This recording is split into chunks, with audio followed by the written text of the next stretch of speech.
time is this? The clobbering time! I am EC3. I am a man. This guy continues and continues to amaze me. I'm the greatest wrestler in the world. I'm pretty sure Ishii is held together by cement. I wasn't supposed to win championships and get to the top of every company I've ever walked into, but I have. This has to be one of the greatest matches I've ever watched in my life. Because the Bullet Club, we rule the world. Kathy Kelly here at Full Sail University, and Twitter just went crazy with the announcement of my guest at this time, Eric Young. And Eric, what can we expect from you here at NXT? Everyone strives to be the best. You want to pit yourself against the best. Prove yourself against the best. There's no doubt in my mind or anyone's mind, the best are here. The best are in the NXT. The best are in the WWE Universe. And now I'm here. I'm here to prove myself, prove that I belong. The cream, it always rises to the top. You're looking at a world-class man, a world-class professional wrestler, a world-class athlete, and a world-class maniac. And I'll prove that time and time again.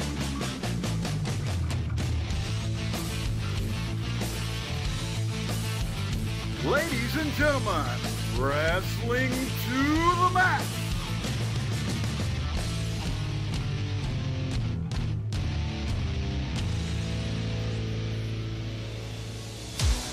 And your hosts, Gary Vaughn, Sean Garmer, and Paul Deezer.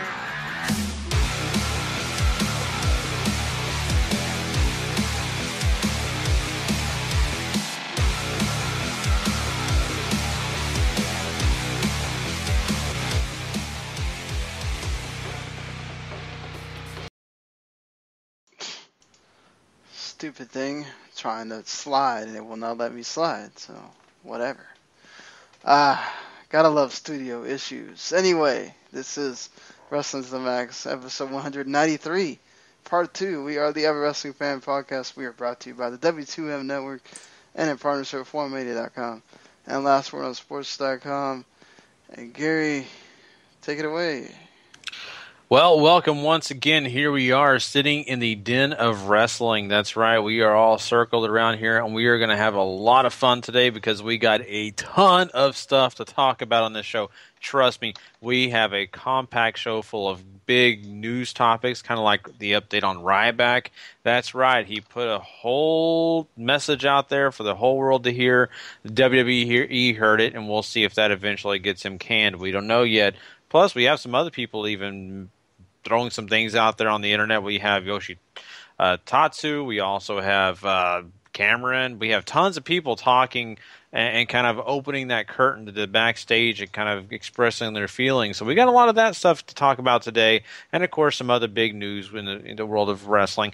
Plus, guys, don't forget, we've got our reviews like NXT, Lucha Underground, TNA Impact, and heck, we're also going to review Dontaku. That's right, New Japan's big show that they just had. We're going to get into all that and more.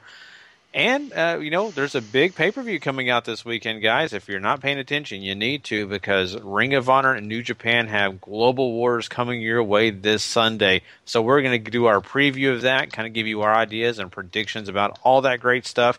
I'm looking forward to it. I hope you guys are too. But before we jump into all that, kind of take a minute, step back, and kind of see what's going on with our lives, guys. I mean, I know I've been doing a few things different in my life, and, I'll just mention real quick, I've actually started doing a little workout with my wife. We've been trying to do this every night, getting out there and, exercising, getting some cardio in, and that's something completely different for me. I haven't really done that in a long time. I'm trying to get back in the rhythm of doing that. I know it's good and healthy and all that great stuff, and it's tough, to go from not doing any of that to jumping into it and, getting it into my routine, and I don't know about you guys, but it's difficult for me. I hate change. I hate it completely, but, I just figure, it's important. And not only that, man, if I'm going to look like Finn Balor, I've got to do something, right? I mean, come on. Too true. Mm-hmm. Too true. So we'll see. We'll see how long it takes, but man, Paul, what's going on with you, man? Oh man, work is gonna be killer this weekend. This Saturday, no matter where you are, is Free Comic Book Day. So if you got a comic book store near you, you can go get you some free comic books. But we do stuff big at where I work, so we're gonna have over 30,000 free comics to give away, and I might die, guys. It's a 12-hour shift. I might not make it home. Oh, jeez. I may have to show up, though. I'm sorry. Oh, dude, it's gonna be a blast. That's awesome. I'll have to find out more information about that from you after the show. That's really cool. I know it's tiring for you, but it's also kind of cool to get everybody in the shop, get all that going. That's a really cool deal, and I know it's good for the store, I'm sure. Absolutely. Yeah. So, man, Sean, I know you've been busy doing a lot of things. What's going on with you this week? Just got done writing the Dontaku review. It's a couple days late, but better than never. And the daughter has now figured out that she wants to be independent, but not too independent. She now wants to sleep by herself, but she still wants somebody to sleep with her, just on her own terms. Like she doesn't want to sleep on the bed with you. Mm-hmm. She wants you to sleep on the couch with her. She doesn't understand that both of you don't fit on the couch.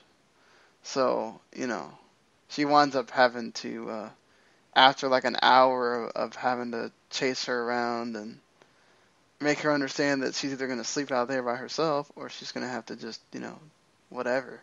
She eventually just comes in the room and sleeps. So it's a pain. Yeah. But today I was like, look, I'm going to be busy, so you figure out what you want to do. I'm not letting you in the door. So it's beautiful. It's an ongoing life of being a parent, but not only that, they grow and you have to grow too with them. And it's been a big thing for me. I'm not used to my daughter, talking so elegantly, I guess, in a way, because she'll make up all these different sentences I never thought she would ever put together. But she still does the cute things, like, for example, the other day it was kind of chilly outside. It wasn't real warm, and she was playing in her sandbox. And I said, man, we may go inside. It's a little cooler than I thought it was. It's a little chilly outside. And she goes, nah, Daddy, it's not chilly.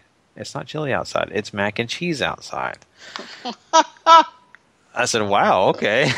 I need to go back outside. So things like that, they're cute. They're little fun things, and it's all part of the whole thing. So, like the way she'll talk back to me sometimes. Not talk back in a bad way, but like answer me with a very adult answer.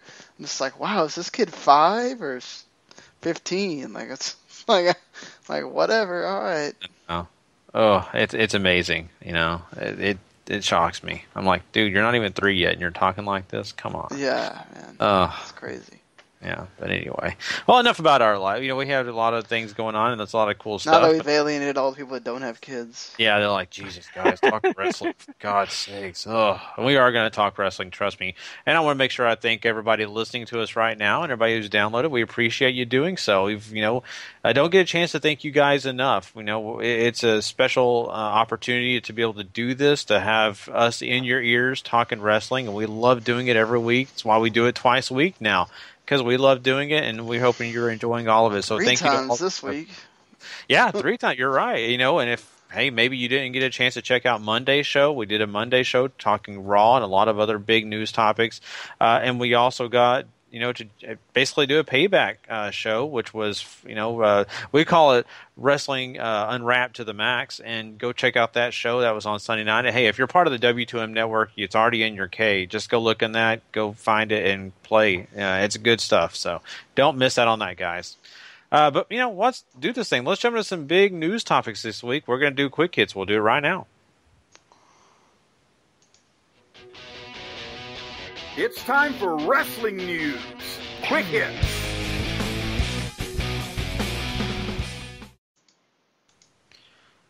All right, guys. Well, let's start this thing off talking about RyBack. Now, I promised you there was an update on the RyBack thing. Well, it's not so much about his status in WWE. We don't know that yet. I don't even think RyBack knows that yet. I'm sure WWE is still working on what they're wanting to do. I'm sure it's closer to maybe letting him go, but they're still working on that. We have no idea what's going on. But the update that I want to talk about is the fact that basically RyBack came out and put a message out to the world about his situation. He put it out there to let everybody know what's going on with him personally, his feelings, his thoughts, and kind of the reasons why he's doing what he's doing. And, of course, why he's sitting at home and not on the road. So we're going to get into this, and I think it's only fair that we read this statement and let everybody kind of hear what he has to say. Paul, do you have the doc in front of you right now? I do indeed. All right. Would you mind? I suck at reading all this out loud. I would rather someone who's more eloquent with their reading skills. I was never good at it in school. I'm going to let you do it, sir. All right. This can get a little long. Just a pre-warning for those folks out there. So, quote, "It blows my mind how in a sport which is predetermined from a company standpoint, winners are paid so much more than the losers. Every single person who works for WWE from top to bottom is absolutely just as valuable as the next. The winners cannot win unless the losers go out there and agree to lose to them. There has been at least talk of changing the pay structure based on the idea of the way..." Oh, no, that's just a little bit. Sorry. Ha! That's our notes. Don't mind me. Forget that part. Next part. "Obviously, things have always been this way, but does that make them right? Times have changed, and our goal as humans should be to evolve and learn from our past and the past of others so we could make this world a better place. Why is it a guy who is told he is going to go out and lose and does everything he is told be paid not only less, but much less than said winner over a period of time? Every single performer for WWE sacrifices the same amount of time from home and their families, and every single man or woman goes out and does what they are told. Looking at this formula, though, losers turn into what fans like to call jobbers, and their value decreases in the company's eyes, and before you know it, they get released. For what? For doing exactly as they're told. The reality is every scripted... Personally seeing my money go down over the years, even though I was working as much as ever and being denied magazine covers and other projects, as well as watching my role diminish no matter what I did or how hard I tried, takes its toll on a human. Being told no matter how hard I work or how good I get doesn't always pay off is something I fucking refuse to ever believe in my life. I am a creative being, and to be restricted time and time again is no way to live life. There's nothing I cannot do, and I know no matter what comes of this situation, I'm going to be just fine. This isn't solely about money, it is about commitment. Commitment to a guy who fucking cares, and who loves this more than anything in the world, and wants to know that his passion, his efforts, and his determination to constantly improve is going to be recognized and taken care of. WWE very well may release me, which if it is the case, so be it. If we can work things out, a lot needs to change, as I am not living in fear and creatively cannot continue to live a life that limits me creatively. I have many other interests and passions and have been very smart with my finances over the years. I thank every WWE superstar from top to bottom for their sacrifices and working with me. The world is an amazing place, and there is more than just a WWE universe. There is the universe, and I will prove one way or another over time I am the greatest big guy in the universe." Thank you, Paul. And, man, 100 times better than I would have done it. This is the reason I wanted him to do that and read that, and it was very lengthy, but the reason is because when we're getting into this discussion, I want you guys to understand what RyBack said, have the understanding of where he's coming from and how he feels. And now that we have that established, let's get into this, guys, and really kind of break this down. Now, he is basically saying, the WB has unfair practices in a way because they choose who wins, who loses, but they pay the guys who are winning, as in, like, let's say a UFC or another, legitimate fighting promotion does to people who are out there winning, get at the bigger paychecks. Even boxing, the guy that, has a better record, Mayweather, there's a reason he made so much money because he was constantly winning. But, the guys who weren't, not getting paid much, it only makes sense. But when it's a predetermined sport, does it really make sense? I kind of agree with RyBack on that in a way. Do you guys think that? Sean, what do you think? Nope. I'm sorry, RyBack. I don't know what world you live in, but in every job, there are people that are paid more than you are. Do I wish I got paid more than $8.05? Sure. But I am a lowly part-time worker. I am not a manager. This is how it works in every walk of life. Hollywood stars that make bigger movies, that's fake too. They also get paid more than the people that are, aren't Meryl Streeps and The Rocks and everybody else. Just like John Cena, who's a proven draw, and sells a ton of merch and everything else, and Brock Lesnar and all of them, they're going to make more money than you or other people who do not do as much for the company. You work hard. There's no doubt about that. Do I think that they need to change their pay structure to match more of a 2016 version of that, especially with the network the way it is, and pay-per-view basically not being around and all that? Sure, but that's something else we can talk about in a second. But to address what he says, you would basically have to go and say, okay, in every walk of life, in every job, everybody needs to be paid the same. And in every job, no one is paid the same. Unless you are McDonald's or everything else where you have your baseline pay for everybody. But even then, there's tiers. And if we didn't have that, there'd be no reason for you to get promoted, because you wouldn't be wanting to get paid more. So, Yeah, and the part that I'm agreeing with is the fact that it's the guys that are on the same level. Now, what Sean's pointing out here is something where I agree. I mean, The Rock, Stone Cold Steve Austin, John Cena, Batista, guys like that. But he wants everybody to be paid the same because it's fake. It doesn't matter. You're right. You're exactly right, and I agree with that part, because I don't think that you can do that. That's unfair, because Paul. We see what John Cena does outside of being in the ring. This guy is always on the road. He never gets to stop compared to the other guys who get to maybe spend 1 day, 2 days at home. John Cena sometimes doesn't get to go home because he's making appearances, he's doing all sorts of charities, because he's got to be the man for the company. These guys work hard in the ring, but these guys sometimes have to work harder.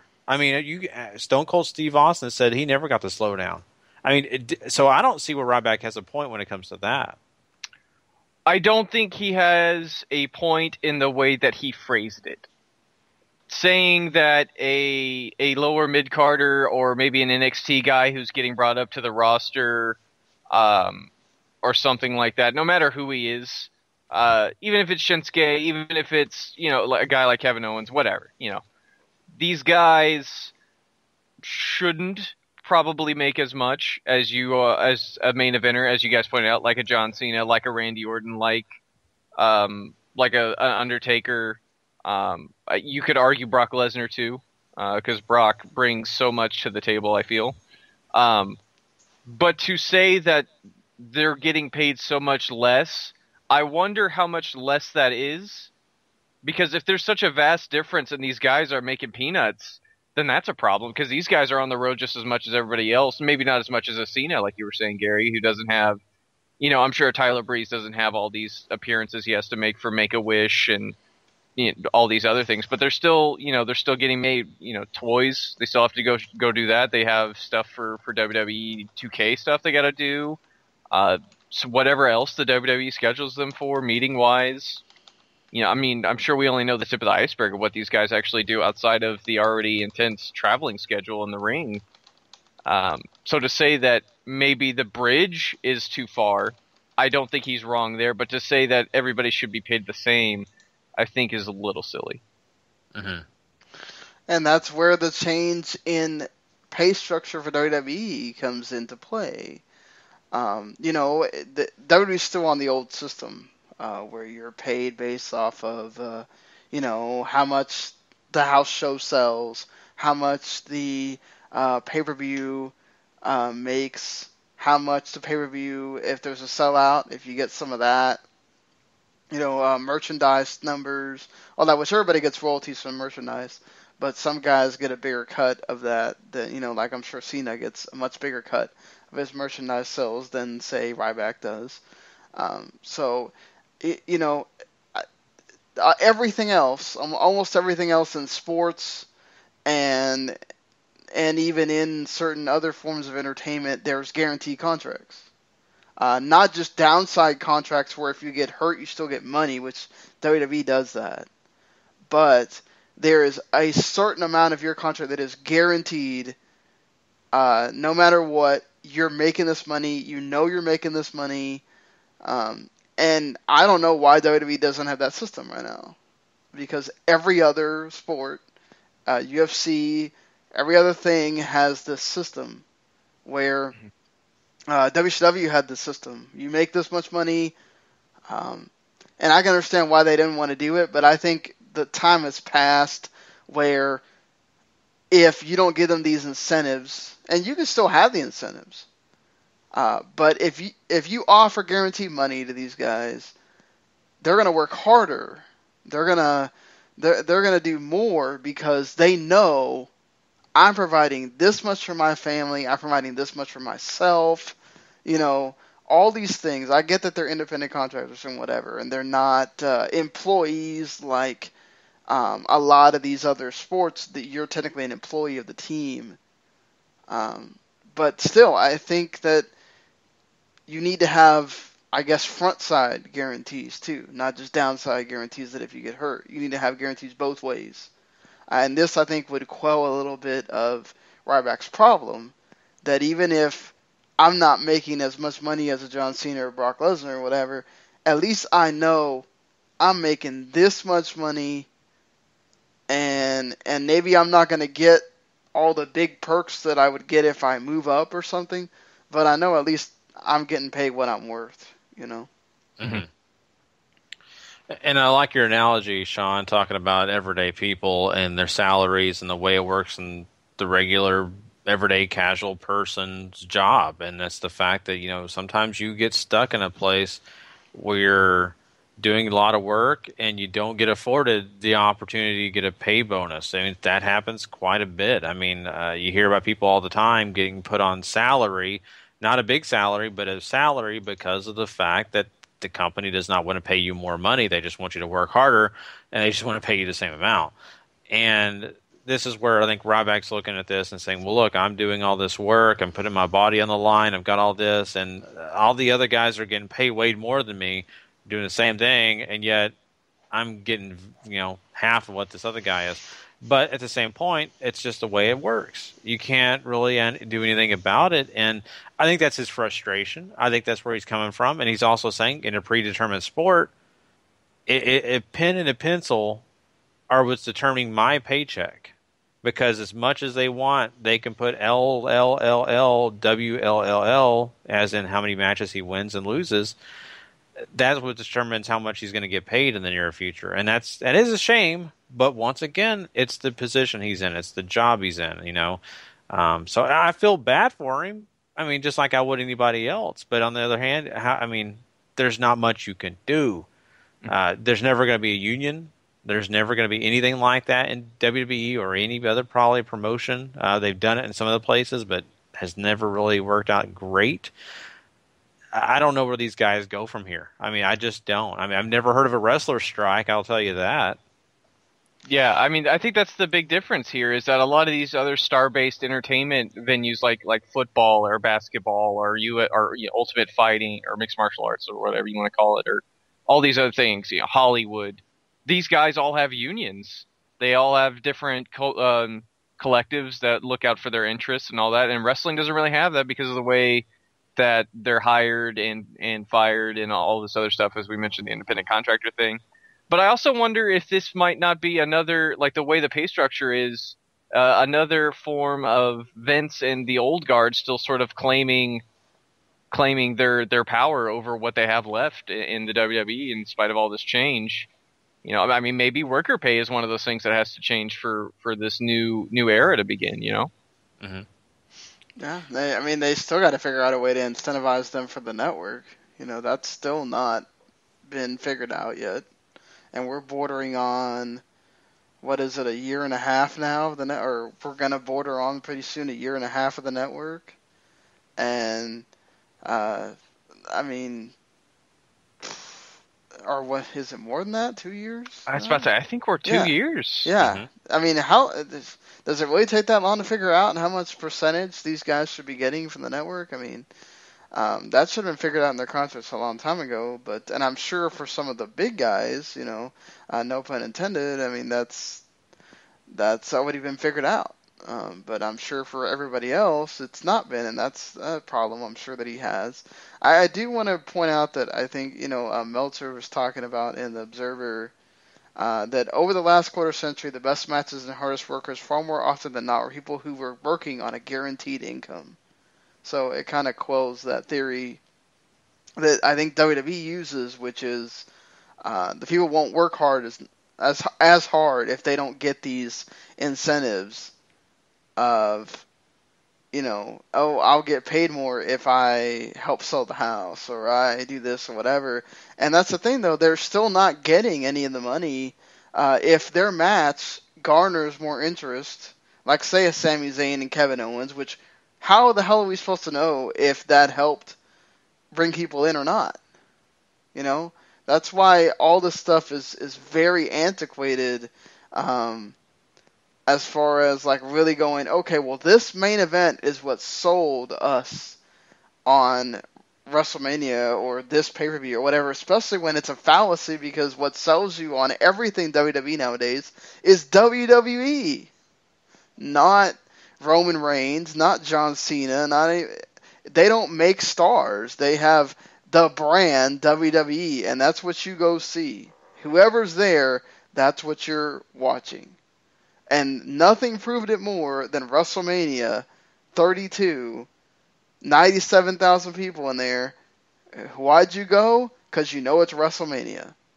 Not because this match was there or that. You might have gone because that match was there or whatever, but, you went because it's WrestleMania, it's a spectacle thing, and you're going, So I think that also shows that because you don't focus on individual people anymore, you can't really put it on them to say, okay, well, that person sold this house show, or that person, whatever, which, if you look at certain figures, the difference between a John Cena house show and a Roman Reigns house show is about 3,000 people, sometimes, maybe 2,000, even less than that sometimes. So it's getting very much like it doesn't matter who's the one main eventing. They're going to go anyway. Mm-hmm. So. And WWE's going to fudge however they want to fudge the numbers or fudge the information you're getting. We've talked about this in the past. WWE is going to focus on who they want to focus on, and they're going to give the props to that person, and they're going to put all the bad stuff on all the other people that they really are not interested in right now. The new era, well, bad ratings on Raw, that's got to be attributed to what? Oh, all these new people. Has nothing to do with Roman Reigns, the champion. It's all about, these new kids coming in, Zayn and all these other guys who... But see, that's the problem. Yeah. It's such a singular number. How do you know it's this? And then, the thing is, now that the ratings went up, what they're going to attribute that rating going up to is, we all knew that Stephanie was going to be on TV again. So that is going to be the bigger thing. Now there's which you can say maybe possibly now there's a conflict between, there's a possible conflict going on between the McMahons. So that's what made the rating go up, and the fact that it was at their pay-per-view and all that stuff. Just it's not going to be because any of these wrestlers or whatever. Mm-hmm. Just yeah. It gets to be a headache. It really does, because it's a lot of it's not a lot of common sense for me, and that's what bothers me. And I think RyBack has a point about the creative thing. That's where I think I do completely agree with him, and that you shouldn't work somewhere where you feel like you're creatively broken, or you feel like you're restricted creatively. Like, why do you want to work somewhere where you're unhappy? Mm-hmm. It's the same thing that CM Punk went through. Like, that was his deal. He was just burnt out, and he felt like they weren't even listening to him, and whatever. And maybe RyBack has to go do that. Maybe RyBack has to go work somewhere else. I'm sure TNA would love to have him right now. Any of these companies right now would love to have him. I don't know. He even went as far as to trademark the big guy for WWE did, and we'll have to see how that goes. I'm sure WWE was not happy about that either. So, I mean, it's there's a lot of stuff involved, and we could continue the conversation a lot longer than this. But I just think it's kind of coming down to the fact that I think we all know that RyBack is disgruntled. He's put this out there, and you're going to have people that side with him. You're going to have people that don't. You're going to have WWE make their decision probably based on some of this. Possibly, you could see them, make an example out of RyBack here, or they may not. They may call his bluff and say, "Oh, well, do what you want to say, but hey, you got a contract with us until the summer. Sorry." There's also this belief that apparently the reason why we haven't seen a lot of these older guys, like people were questioning about, is Mark Henry still with the company and all that stuff, is that if you're not going to be part of this new era and you're going to be part of the team that they're trying to push, then that's why they had no problem sending RyBack home, because, if you're not going to be part of it, then, you can get out. Yeah, bye, Felicia. Exactly. Gotta love it. So, we'll give everybody more updates on RyBack. We've got a lot more news we want to jump into because we don't want to run out of time here. Adam Rose is also in conflict with WWE right now, and we've heard him say for a while now that he was going to put up his doctor's note and he was going to tweet it out. Well, he did. He did tweet out the doctor's note, and it's up to Sean. I'll let you, if you want to read it, you don't have to. It's whatever. But his doctor's note pretty much just explains, like, hey, this is what this guy's doing. He didn't do anything wrong. This is what I prescribed to him, blah, blah, blah. This is supposed to prove a point that this guy didn't do something wrong. Yeah, that he takes Adderall because he has ADHD and he took a psychiatric test. And, and there's millions of people that have ADHD. And that is a very common thing in today's world, So we had people in our group say, hey, look, I take medication for ADHD. That's a very thing that I'm sure it's going through. But we know from experience, Gary, that Adderall is also a very common thing in drug testing, things like this. So... Yeah.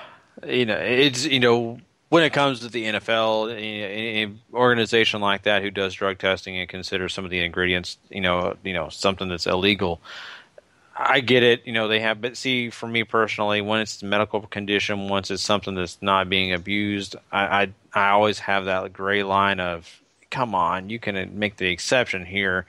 It makes me wonder if WWE would be willing to do that. Now, he did take down this Twitter post.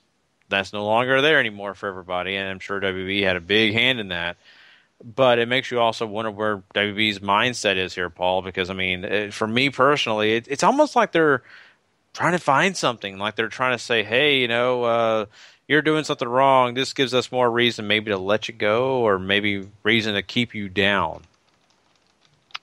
Yeah, there is that side, and there's also the side of, hey, we were wrong, and we realized we didn't know that you had ADHD, which might be another thing that kind of counts against it. Like, why weren't you more upfront with this? Granted, I don't know if it's going to be a thing that would detract from a performer in wrestling, but it is a medical condition, so... if it were me, I would be hopeful that they would reverse it, because it seems kind of wrong whenever he has a certified medical condition and a doctor's note now saying, hey, he has this, he's been through testing, he takes Adderall for this. I would think you would drop it, but I don't know. We'll have to figure it out.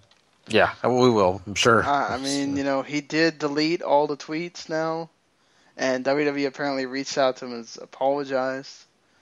No word yet on if he actually got unsuspended or not. So no one's been willing to confirm that, but it seems like WWE might have come to terms with understanding that they might have messed up, and maybe secretly will reinstate him. Yeah, and I hope so. It's only fair. It really is, because this guy, once again, it's a medical condition. You can't blame someone for their medical conditions, I don't know. I wonder what their thought process on it, and if this is something they're just trying to be PC, if they're going to be nice to him. But it really makes me think there's an underlying tone here of Adam Rose. We just really are ready to get rid of you. We're finding something to get on you to get you out the door. That's kind of my feelings. That's just me, though. Oh, and supposedly there's spring cleaning is going to be happening in a few days. By the time we have another podcast, supposedly. So, if Rob Feinstein is the guy to believe or anything, but just saying. Yeah. But let's get away from this per se, because there's only so much you can say about that. But really quickly, Yoshitatsu actually came out and said some interesting things about the WWE, because we just got through talking about a couple of guys who are dealing with some issues in WWE, the way everything works backstage, the way that the company treats wrestlers. Yoshitatsu made some points here, Sean, that really make sense. You want to kind of get into some of these details? Yeah, I mean, Yoshitatsu is not saying anything we haven't heard before. This goes way back to when John Cena had that Stone Cold podcast with Austin, where he said, guys walk on eggshells back here. And that's part of the problem why the company is the way it is, because they're too scared to do anything. And he's comparing the difference between the New Japan locker room and the WWE locker room. And he's saying that why is everybody happy here in New Japan? I started getting into this American mindset where everybody wants to be on top, and they get mad that they're not on top, and that there's so many things that get in the way, and everybody's negative, and but everybody in New Japan's not that way. So it seems like, and he apparently took a 67% pay cut to sign with WWE, and the reason being was that he probably felt like at that time he wasn't going to get pushed. But yeah, I mean, it seems like that WWE locker room is not the greatest thing out there. Yeah, it's so funny, and I'm sure you guys have read a lot. I've read different wrestlers' points of view on the WWE locker room. You just read JTJ and his book that he put out. He just actually put a second book out as well. It's amazing. You would not think that guys would get treated like this by their peers, but they get treated kind of crappy. And unless you're a veteran that's been around a long time, you kind of get that treatment at times, and you kind of get looked down upon. And I don't know. I mean, I think it's awesome. It's a dream to be a part of the WB, but I can also see where, Yoshitatsu is coming from here. As it could be an environment that you just don't want to be a part of. Absolutely. And this doesn't sound toxic. It just sounds hyper competitive. And competitive in an almost bad way of who can get noticed the least so they can keep having a job. Oh, man. Yeah.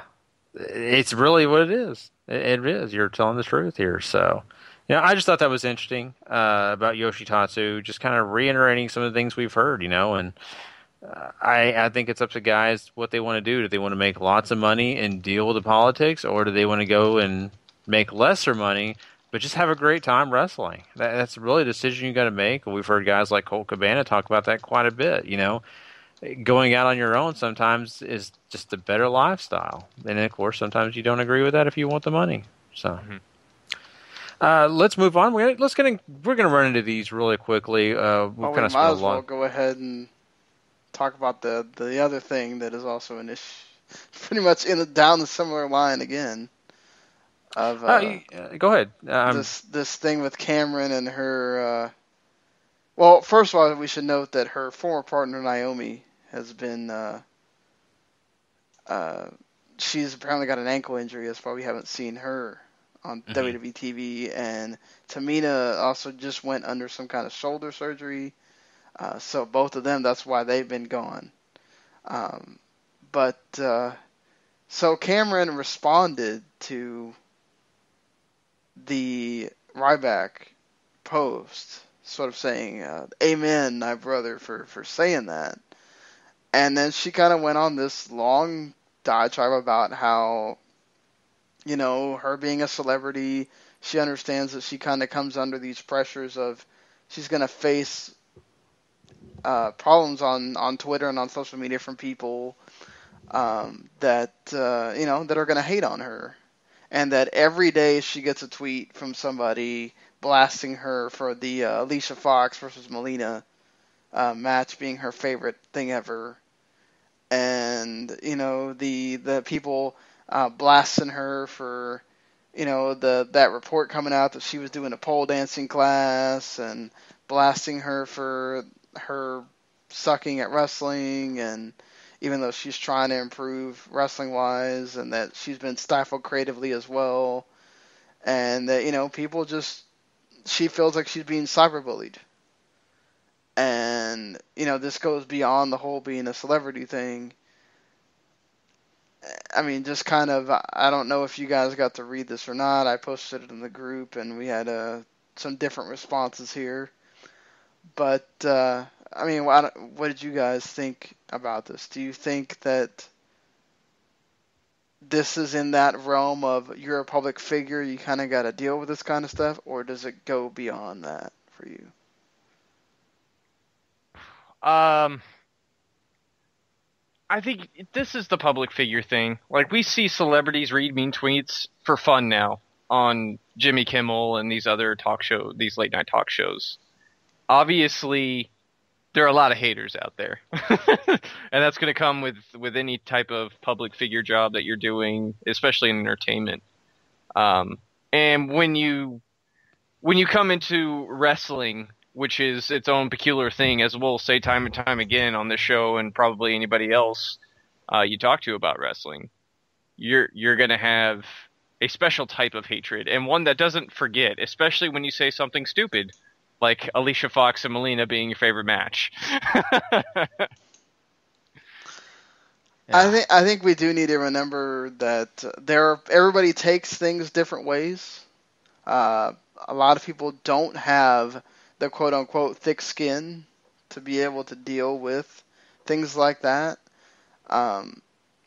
Does it mean that she needs to be given special treatment that other wrestlers and divas are not given? No. Does it make it right what these people are doing? No. Are some of them just being hateful? Yes. That's a lot of what these people are, is just being absolutely hateful because they have nothing else to do. No. And she also doesn't help herself at the end of her post where she tells the people that, hey, if you're being disrespectful and cruel, whenever your mother, give your mother my love when she comes down the stairs to make your dinner. Basically back into the whole, you live with your mother in her basement or whatever. That's hilarious. But, I mean, honestly, I just think that, look, she's just probably one of those people that's not used to this kind of criticism. And she just sees this as, oh my God, I just keep going down and down and down, and nothing's looking up for me or whatever, so this starts affecting you more. And it's one of those where it's a mind thing, it's a psychological thing. You gotta, get past that. And, look, we aren't, we can't put ourselves in their shoes at all. But we all work in public settings, and we all know what it's like to go to work, and you have that, you have those people that you may not be doing anything wrong, but they just want to be assholes that day because they went through something, and they're taking it out on you, or they didn't want to wait in line long enough, or whatever it is, and they start yelling and screaming at you, and you have to sit there and go, okay, I'm at work, I can't just curse this person out, even though I really want to, I can't do it, and I gotta be professional. And I can't let this bug me because I still have to work for 4 more hours or whatever it is. It's nowhere near what the same thing she's doing with, but we all go through this in one way or another, where we've got people that, whether it's your boss telling you you're a piece of shit all the time or whatever, we all go through. Everybody goes through. There probably are people that they go to a job where their boss just rails on them every day, and they got to stick it out because it's the only job they can get, and and they got to find a way to support their family, you know? And I'm just saying, people in real life deal with this. I hate to say this about her, but you got to, like, just put that out there, and if you're really getting better, then freaking go out there and show people you're getting better. I don't know. I don't know what to say. I feel bad for her, but I also don't, like, think it's the end of the world either. Mm-hmm. You know? No, I totally agree, and it's just one of those situations that people. Okay, the other side, people just don't need to always be negative. I get it. You want to hate because you can behind a keyboard. It's easy to do, whatever. I get it. But she also needs to have the thicker skin. I have the problem with nowadays, and it's funny to say this because I'm older than, I guess, this millennial generation, and maybe that's why I don't get it, but looking back, you know, when I would get my feelings hurt in high school and stuff, it was not about the internet. It was about face-to-face, or maybe, you know, you hear a rumor. Nowadays, people are getting hurt, killing themselves, getting depressed, getting things because of what's said online. And people also are using their keyboards to attack and to find other ways to get at people because they don't physically have to do it. Right. I don't know. I just think it's so funny because nowadays I hear about people crying because someone basically blocked them off Facebook or took them off their Facebook page. Or that's the way you get back at somebody now is, oh, I won't have you on my Facebook. Who cares? Yeah, I'll block you on Twitter. Do it to everybody. Do it to me right now. I don't care. Yeah, I would not cry. Well, you know what? But, like, see, the thing is, I take umbrage with the fact that you call it cyberbullying because there are people that have officially, you know, they've been cyberbullied to the point where they are every single day they are attacked and called the worst thing in the world to the point where that's all that goes on in your head, you know. And you have to you have to understand you're fortunate to have the job that you have. There's millions of women on the indies, or not millions maybe, but there's hundreds of women on the indies that wish they could be in your position right now. And understand you don't got it the worst out of everybody. I mean, so you're making some bank here that a lot of people wish they made. You know, I'm just I don't know. It's hard when you're in that position sometimes to say. Cyberbullying to me is like the extreme of like, okay, the cops need to come here and try to charge this person because they're harassing me to that point. You know. Yeah, exactly. And I understand that point too. You've got to be careful and you've got to take these things serious. You can't just be able to blow everything off. But for the most part, I think most of it's just innocent, just people just playing games, and it does become sometimes to a point where it's not games anymore. I get that. I just saw this meme get posted. So RyBack saying, "Screw this bullshit. I'm going to UFC."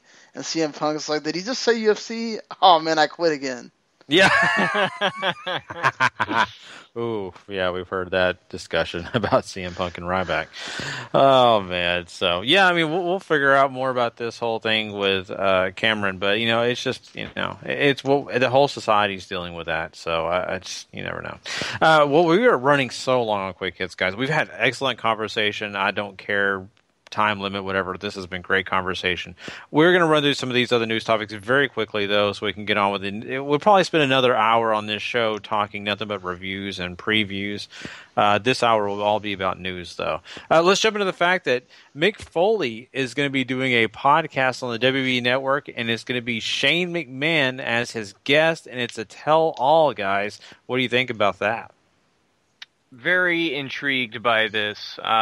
If it's a tell-all, Shane McMahon's side rarely gets told, I think, in my opinion, so I'm going to give that a listen for sure. Is this the same tell-all that Vince McMahon was supposed to do, and we got one great quote, and that was it? I mean... better than nothing. How much of a tell-all is this? Because I think it's quite... Supposedly Stone Cold has something to do. I don't know, man. You have to wonder if Mick Foley's going to... Hopefully Mick Foley's not Chris Jericho. Because that would just be kind of boring. Yeah, Chris Jericho sucks up so bad sometimes. We'll see how that goes. Yeah. WWE is going to be doing the Global Cruiserweight Series on their network, but guess what? It's no longer that name. Now it's just called the Cruiserweight Classic. just kind of like we saw the Dusty Rhodes Classic. But here we go, guys. They are actually considering doing another Cruiserweight Classic, but it's going to be women's division. What do you think about that? Completely okay with this. Focus on the divisions that you think are going to get people to watch, and it certainly helps lend credence to the idea that you're trying to create a women's wrestling revolution. So, it's a big dog's taking notice. Hopefully everybody else will too. That's cool. Bring women from all over the world. I want to see it. I hate that Cruiserweight Classic thing. The Tag Team Classic thing was special. It was for Dusty. I like that name for that, but not all these tournaments have to have that name. I would prefer it had stayed with the old one, but that's me. WWE apparently got so little response to their flyers out that they sent out there, their questionnaires, everything that they try to get information on. They got so little that they basically cannot use it at all. I mean, that's for the network for that. If you wanted the premium tier with Raw and SmackDown a day later and all that stuff, that's really surprising, honestly, that no one cared about answering that to see if they'd even want that. Shows you how much, I guess, nobody wants to pay more money for the network. But yeah. Yeah, I get my my login for my WWE network is different from the email I usually check, so I'm probably one of those guilty who didn't do it. But I am a member of the fan council, which is a whole bunch of other surveys for other stuff that they do. So I've done those. So that's on WWE, in my opinion. Let's talk some TNA, guys. TNA is actually thinking about lining things up a little bit differently with their talents contracts. And what I mean by that is they're actually looking to make the talents contracts more exclusive to TNA, and the fact that they will have complete control over the bookings that the stars take. So that basically means that they can get this all set up for their sale, and it's more all in a nice bow for whoever wants to purchase the company. Do you think it's fair to these wrestlers? I mean, they're going to get paid more money. They're going to get a nice contract out of it and a nice amount of money, but that also means they no longer have the ability to pick and choose what they want to do or where they want to go. Oh, man, that's... I think that's going to be a real cut and dry thing. Either you're going to want to stay in TNA and work whatever they got going, or you're going to want to leave because you could make way more money elsewhere, I feel. And they're independent wrestlers, I think, are there because they don't want to be told no. And telling them no on certain things could create a lot of friction.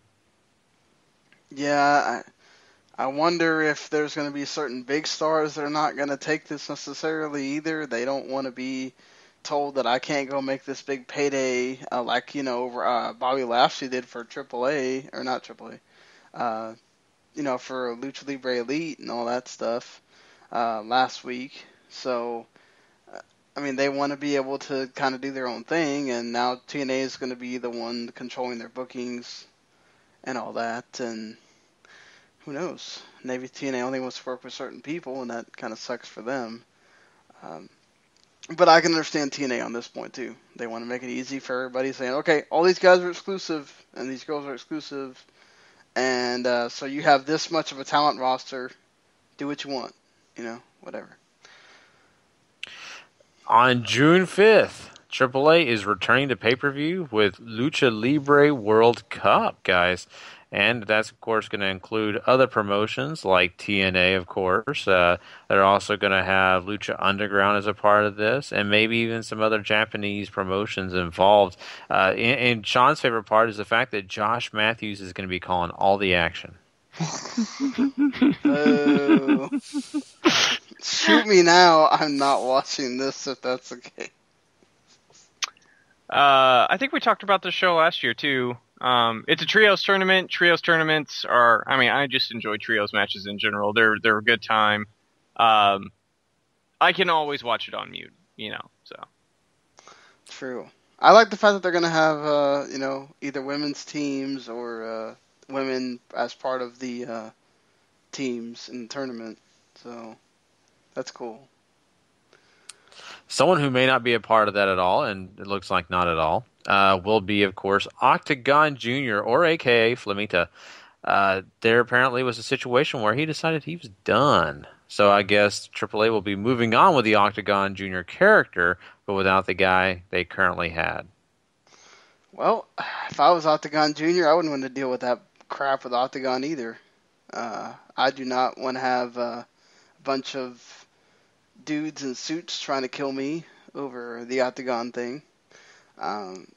He's apparently a very religious guy. He's very young. I think he's like 20. He's got his whole career ahead of him. He doesn't want to deal with that. And he wasn't pushed the way he thought he was going to either. Of course, AAA is dealing with the Octagon crap, so they want him to stay around, and that's not happening. So, Flamita can pretty much... This dude's been in Dragon Gate before. He could do whatever he wants. Obviously he can go over there and CMLL will probably take him. So, I don't think he's doing the wrong thing here. Yeah, he can always go back to Dragon Gate too, who I'm sure will be more than happy to have him. But yeah, the work is not hard to come by if you are a talented wrestler right now. Wrestling may not be on that upswing, but certainly independent wrestling has been growing and growing and growing since 2000. Yeah, since about 2000, I would say. So there's no shortage of work out there for him if he's willing to go find it. Definitely. King Cuerno apparently isn't going to be a part of Season 3 of Lucha Underground because he is going to have back surgery. That's rough. The guy under the hood is super talented. He's great in Lucha Underground. He's great in AAA. So this is going to be a big blow, I think. It's good to know that they will have a Season 4 and he'll get to be in that. But, yeah, it sucks. I like him. He's had a little bit of lower role this year, but he's still showing up and everything. And I agree, he's really talented, and it sucks he's not going to be part of that. Yeah, it is. It's a bummer, and you hate to see that kind of stuff. I'm not a fan of that because, injuries are always a pain, but, it's a shame when the guy gets taken out of a whole season because of this. Have you wondered where Toru Yano has been? Well, if you've been wondering, guess what? He won the World Tag League. That is why he's not around. All right, the Global Tag League. Thank you. Global Tag. Yeah, Global Tag League is down there in Pro Wrestling Noah, who we know has a sort of, kind of connection to New Japan, seeing as New Japan currently owns them, for the lack of a better term. So he's going to be tagging up with whoever he won the tournament with, which is, I think it was... Marufuji. Marufuji, yeah. So they're going to challenge Killer Elite Squad for the tag titles and all that good stuff. So congrats to him. Which should be interesting. That's why we haven't seen him on the New Japan tour that we've been talking about. So that was interesting to know. Of course, he has ties with Marufuji. The first time we ever covered New Japan, it was Marufuji was one of the guys that he brought from Noah to be in that tag on the Wrestle Kingdom 9. So go way back, I guess. Yeah, definitely. It's about a while back. And just one last thing we're going to jump into, guys, just to let everybody know. There is a situation where WWE decided to get rid of their strength and conditioning coach, and this guy has been with them for quite a while. I believe his name is Matt Minovici. And he is no longer a part of the company. He was released, but WWE hired a new strength and conditioning coach, and this guy's name is Sean Hayes. And you may have actually seen this guy, and you may actually know who he is, because there was an episode of Hard Knocks that he was a part of. This guy was a part of the Texans coaching staff. He was an assistant coach over there. And they actually had him on Hard Knocks doing an impression of Ric Flair. He also does Macho Man Randy Savage. Well, I don't know if that's why he got hired, but it's good enough for me. Hopefully this guy is definitely a talented strength and conditioning coach. But we actually have a clip of this guy doing his thing, impersonating Ric Flair. So we're going to play that for you now, but this is just kind of fun. Right, Rick? Woo, let me tell you something, big man. When you're talking Ric Flair, you're talking long limousines, you're talking bright lights, big cities. You shut your mouth, J. Joe. I don't care how many interceptions you got in the league, pal. Woo! You got 27 interceptions. I got 27 women in that hotel room waiting for Ric Flair to take him to Space Mountain. Woo! I love it. Such a great impression.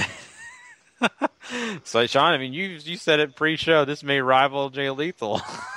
Yeah, I mean, if you've never seen the Ric Flair meltdown on TNA where Jay Lethal comes out and does a really good impression of him, damn, that's pretty good. It sounded like Ric Flair and everything.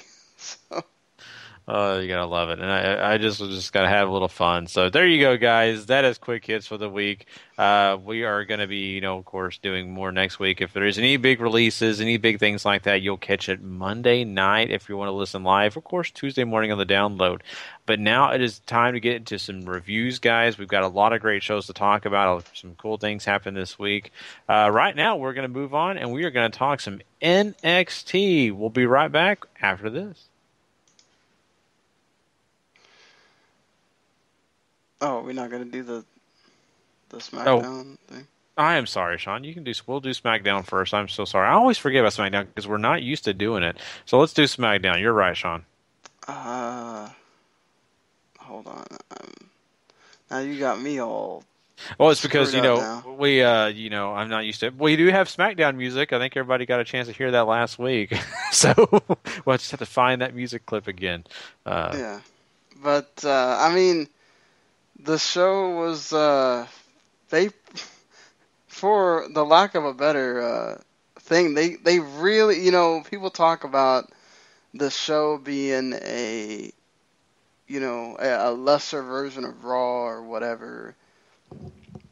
They really took that to the hilt with this show. I can't, is this it here? Is this the one from... Hold on. I guess I'll find it was the wrong one. Oh well.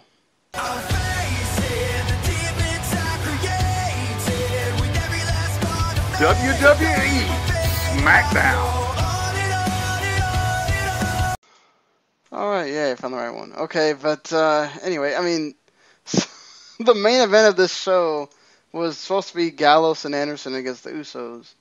It took them about a couple of minutes, because AJ and Roman were out there with them, for them to get into a brawl, and then they made it the same six-man tag that we saw on Raw. So, thank you for making us feel like we just watched the same show twice. And Carl Anderson and Gallows continue to be just total goofs when Roman is in there. I mean, just... I don't think I remember them really even, other than, like, I think the Big Boot of Doom and a couple other things, like, I don't really remember them doing anything offensive. I mean, on the offensive, not like it was offensive to me, but just... Good save, buddy.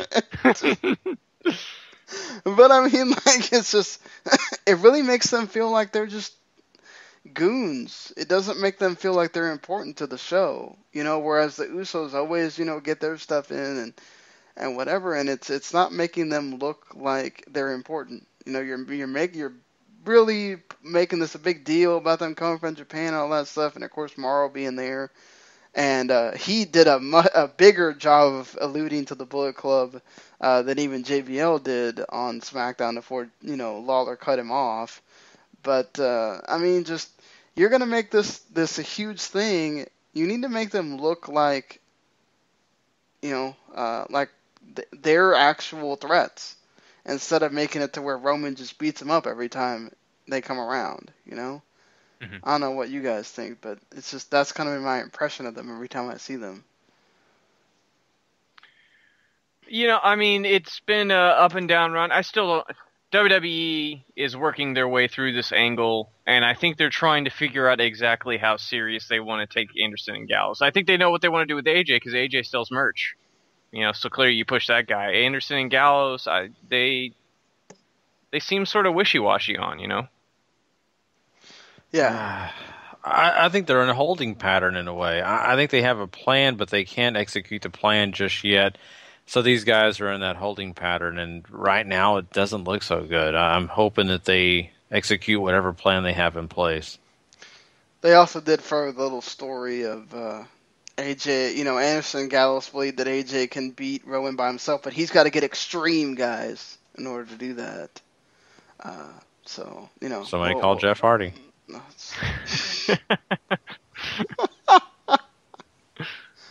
Another big thing that was going around on the interwebs this week is that apparently Lana got a boob job. I swear, that was like the topic of Meltzer on Wrestling Observer Radio for like 2 days straight. I was just like, really? We're paying you for you guys to talk about Lana's boobs. All right, guys. Just show us. Adults here. Don't talk about it. Just show us. I really didn't see it until they had Rusev on the Rusev and Lana on the WWE.com interview this week, and apparently Rusev likes having cameras in his house. I don't know what Rusev was up to, but Well, wouldn't you if you were? I'm just saying. I don't think it's to watch Lana. Maybe he likes. I don't know. Maybe he likes watching her from away or something. She's always with him, so what's he watching in his house? Like nothing? Like what, the dog or something? I'm just saying he could later on release his own version of Skinamax or something. I guess so. I'm just saying. Sami Zayn and The Miz had a pretty good match. Then Owens came out and Cesaro came out, and they had that whole deal to continue doing the Fatal 4-Way thing. The Vaudevillains beat up Bo Dallas and Curtis Axel pretty well, and then Cass came out and gave Axel the East River Crossing. So, that's continuing.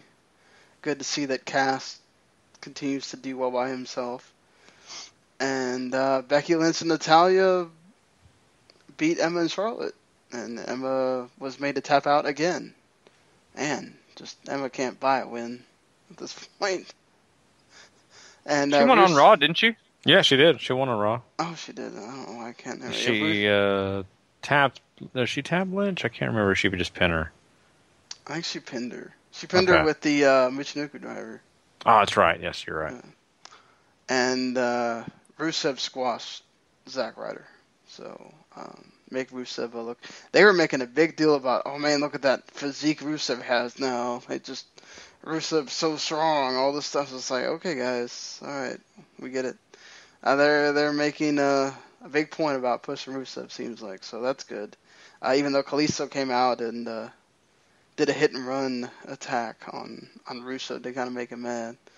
So at least they're going with that. And Goldust, Fandango, Truth, and Tyler Breeze will have a tag match next week. The big blow off, I guess, to this whole deal. Goldust was mad at Fandango because Fandango was working him too hard on the dance moves. His legs were hurting and his hips were broken, and Truth even broke his literal selfie stick, being mad at Fandango. So that's just magical. Just magical. My God. Everybody else probably is like, what the hell? Paul must be on drugs or something. He thinks this is magical. But I grew up in an era where this stuff was commonplace, so to see this again is just wonderful. Yeah. I'm just waiting for somebody to walk up with a chihuahua one of these days. Yeah, Gary he wants to see that happen. Tori Wilson had one. Al Snow had one. I mean, come on. Who says somebody else can't have one? I don't know. Give one to Sheamus. He needs something. I mean, honestly, he needs the crowd to pop for him eventually, right? So. And the Colognes had another commercial, and Larry was like, you know what? They may decide it's too nice to ever leave and never rejoin the active roster. Just like Carlito? Yeah. Hashtag W2M in Puerto Rico. Yeah. We need to have it.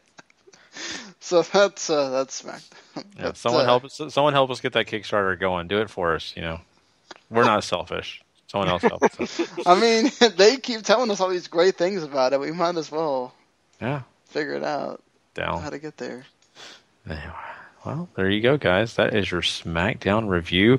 Hope you enjoyed that. Well, now I know I already tried to do this before, but and now it's time for NXT. We're going to jump into NXT coming up, and then also don't forget we got some Lucha Underground coming your way. Also a review of Dontaku. So anyway, let's do some NXT, guys. WWE Developmental NXT.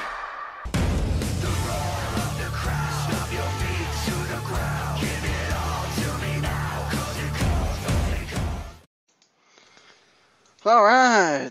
Well, last week we got to see the championship win for Samoa Joe. And this week, Samoa Joe comes out with the belt.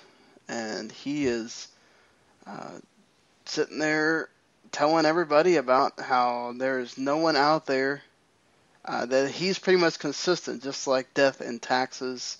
He is inevitable, and that if anybody has a problem with that, he'll beat them down and choke them out.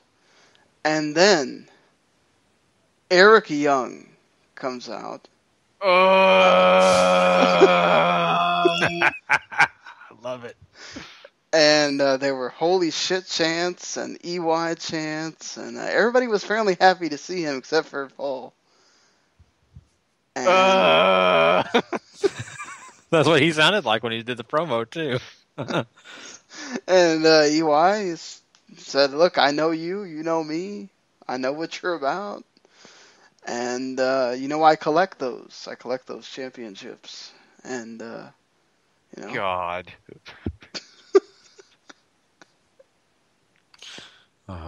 Yeah, I mean, the reason I like this is because we finally get Eric Young in the ring and he gets to talk, and that's my favorite part. I mean, I don't even have to watch him wrestle. I just want to hear his voice. It just amazes me. I sit there the entire time thinking, how is he still talking? That sounds like it hurts so bad.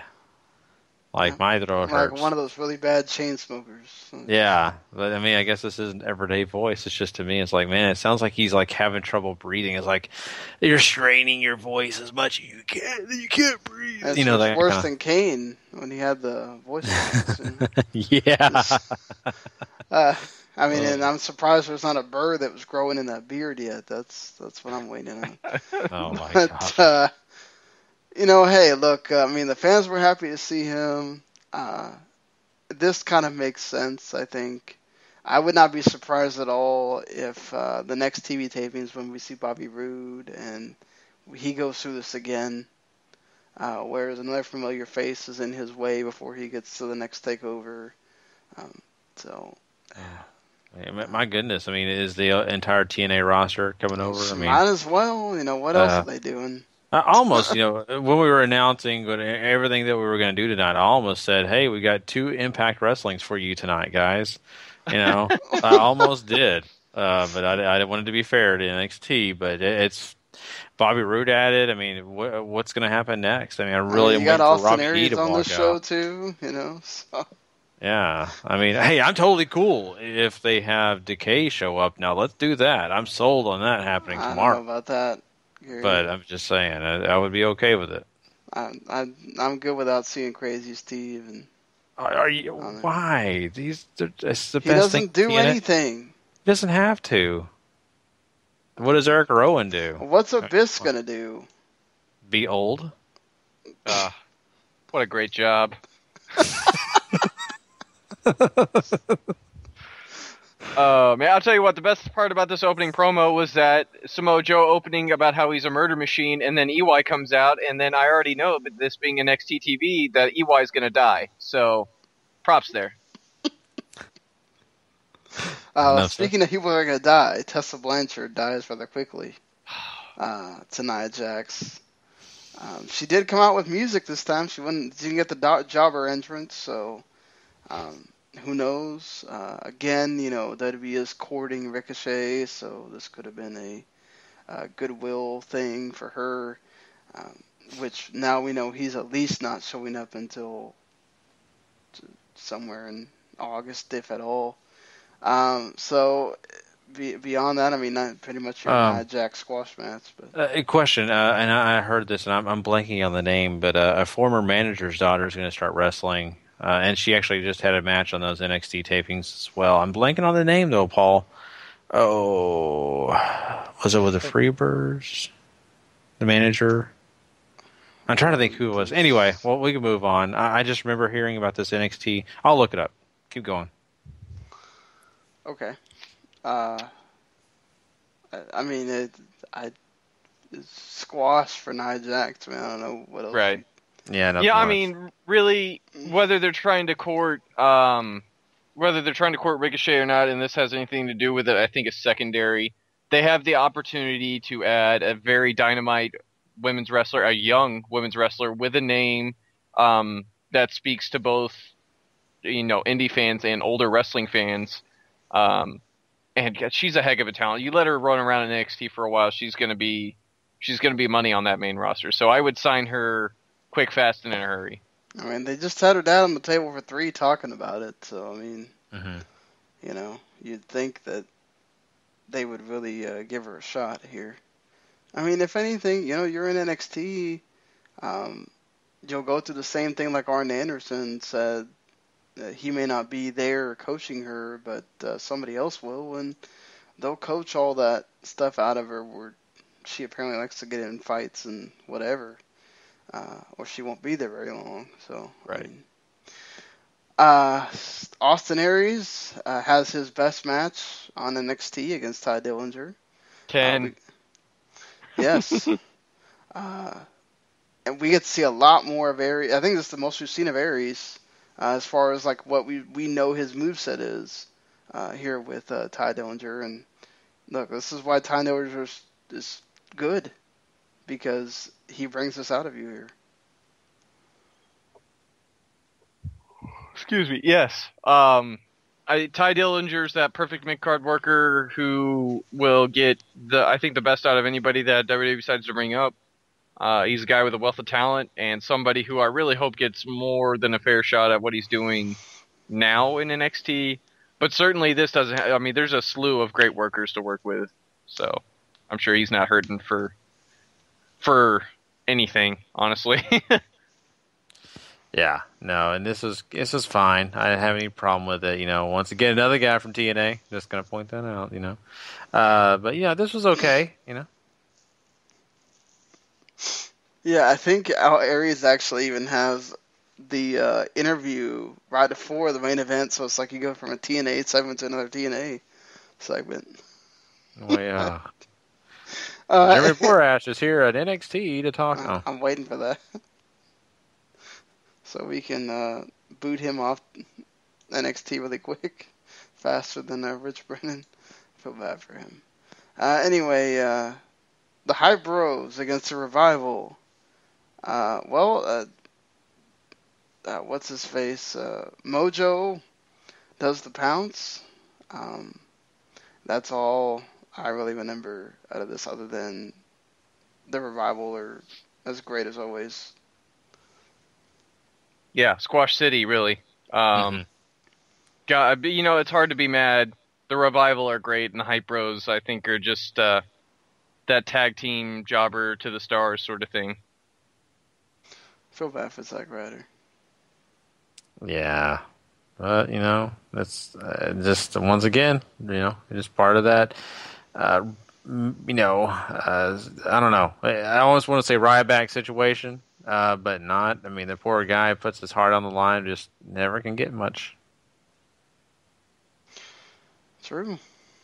Alex Riley bashed Shinsuke Nakamura, so we know how that's going to work out next week. Literally just called him a man with no strength and no athletic coordination and a lunatic. And it's time to rage. I'm pretty sure Nakamura's will be raging on him pretty bad. I see Bomayes in the future. No Way Jose beats Shimoka number 1 with a full Nelson Slam. And that the pitch punch, which I hate, but whatever. Yeah. Hey, he dances, and the crowd likes it. So. He's fun. Yeah. He's a fun character. He's not going anywhere big, but these fun mid-card characters used to be a staple, and now they're sort of a rarity. So if this guy can come in and catch some fire, then let him go. Yeah, it's so hard for me to take him serious, and I just don't know where they go with him besides just staying in the mid card. That's about all I can He's think. the Taguchi of NXT. I know you're not supposed to really take him seriously. I guess you're right. You just accept him for what he is. You get to dance, and we have a good time. Well, I guess the way so. Jose is on. So, Finn Balor is coming back next week, so be ready for that. And Samoa Joe and Eric Young. This went over 10 minutes. I thought it got good towards the end. They worked some stiff stuff in there, and I don't know why Eric Young is doing nerve holds, but okay. And Joe wins. He's doing nerve holds because he's bad, Sean. Bad. I don't think he brings a level personally. I'm sure there are a lot of EY fans out there. There have been times where he's been entertaining to me, but I don't see it. I don't see it.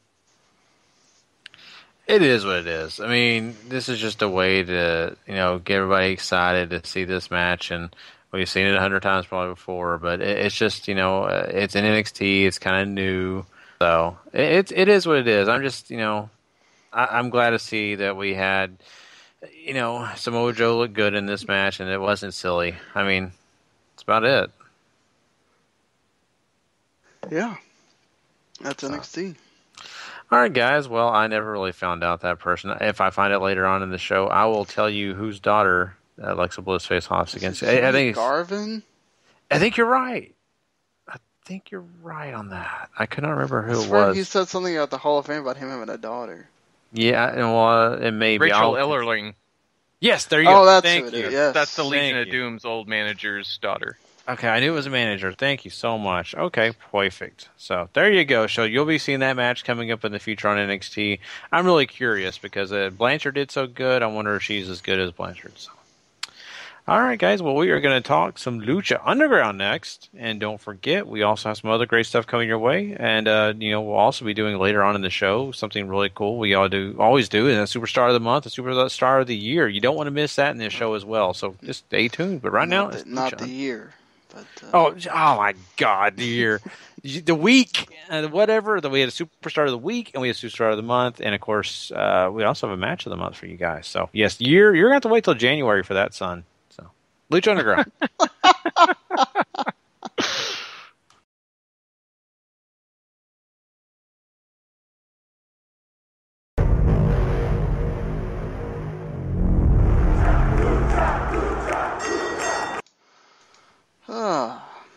There you go.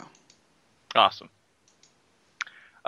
So the show opens with Dario meeting with Katrina, discussing what their bad, monstrous clients, I guess, for lack of a better term, did to each other. Katrina says that Mill wants the rematch, so Dario makes it grave consequences. Dear God, somebody might actually die in this one. I thought that was the point. I thought Mill died and came back in the first one. But is he gonna die again? Like, how many lives is he? I guess he's got 1,000. But somebody's got to die. Maybe Katrina dies. I don't. We just want blood. Come on, give it to us. Well, you'll get that later. It will be there. Yeah. I thought Dario was good here, showing no fear of Katrina and whatever. I like the way those two work really well together. Just like when they confront each other, it's always like this big deal. The two, like, I guess beings of Lucha Underground facing off. Mm-hmm. I do like that. It's a nice just rivalry. It's really kind of cool to see the power struggle. Yeah, I think that's the fun part. You didn't really have it was all Dario season 1. Now he's got a foil this go around, and it's not a wrestler. So that's kind of cool. We have a whole bunch of Aztec medallion matches on this episode. The first one is the Mac taking on Marty the Moth, who have been feuding with each other, mostly getting involved in the Sexy Star and Mariposa stuff, which is going to be our main event later. This was really short. I think it was 4 minutes. The Mac ends up getting the win. Fun little thing I think that you get here, but nothing to write home about. Yeah, I thought it was fun too. I didn't think it was anything like totally special. People really into the Mac and everything. So it is what it is. I thought Marty the Moth looked better than he has in a while. Mm-hmm. Yeah, not much to add to that.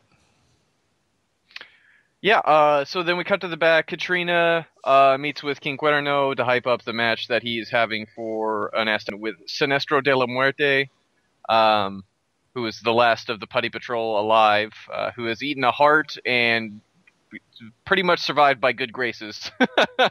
Cuerno works the hunter thing here. He ends up sniffing Katrina to get a scent. He's not going to make the same mistakes he made last time. And he's pretty much gunning for Mill, so got all that working. Dario Cueto then meets with Sexy Star and talks about all the respect and everything he has for her, and sort of makes her match with Mariposa an Aztec Medallion match 1 and a No Mots match, which pretty much is an I Quit match, which we learn later. So evil Dario here making Sexy suffer. Yes. He does do that. I mean, I like the fact that he kind of turned it and made it into a thing for her to go do and to challenge her to just basically beat the crap out of Mariposa. And, hey, his motivation works. Yeah, absolutely. It does. And, it's just kind of fun to see, too. I just love that the way he does it. It's just kind of, I don't know. It's something where I really can appreciate his ability to do that. I just really do, and I like it. And I let's just be honest. There's some guys that can try to play that part and just don't do it so well, but he does.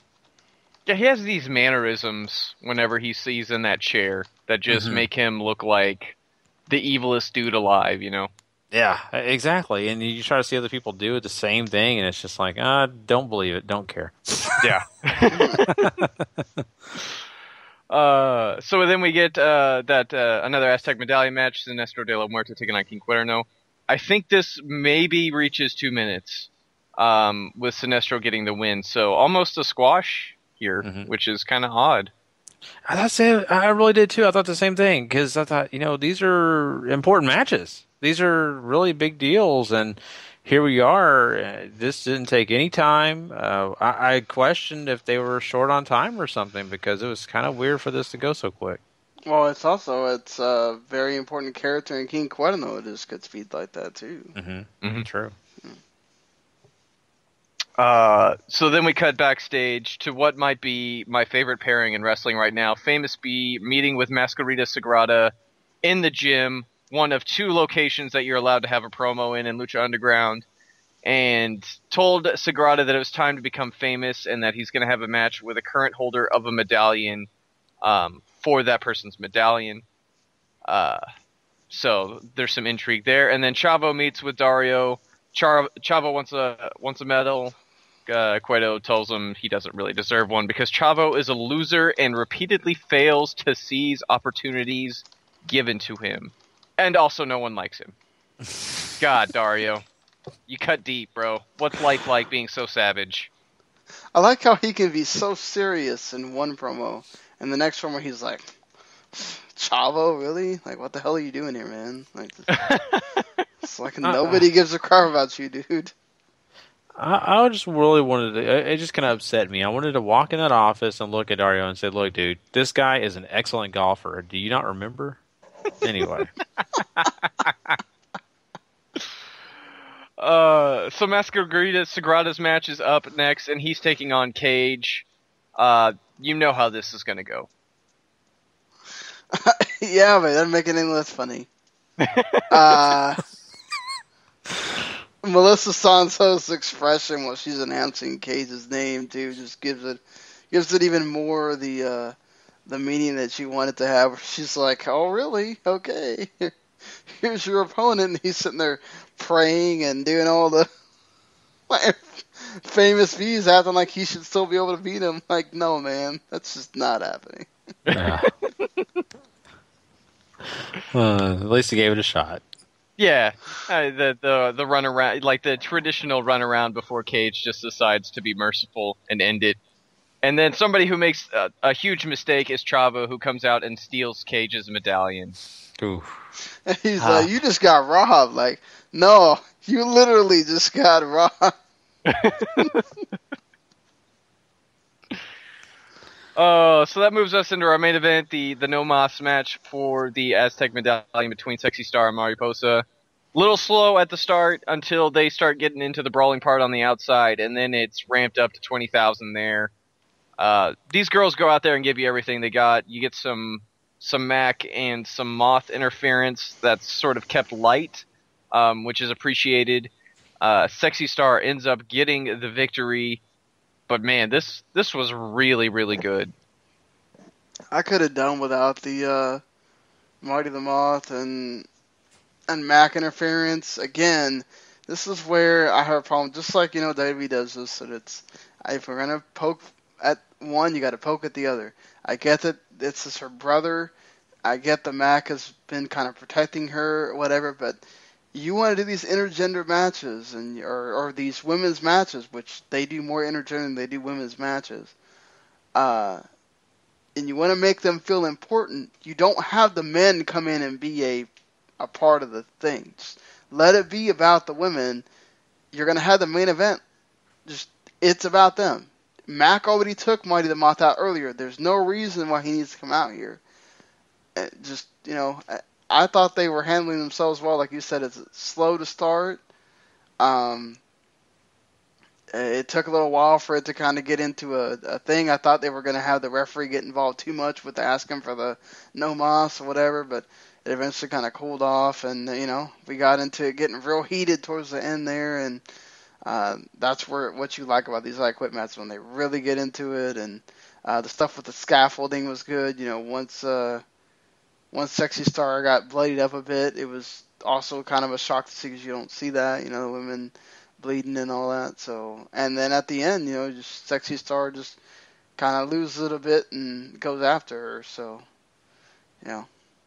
Aztec medallions, pretty much. I think they're all.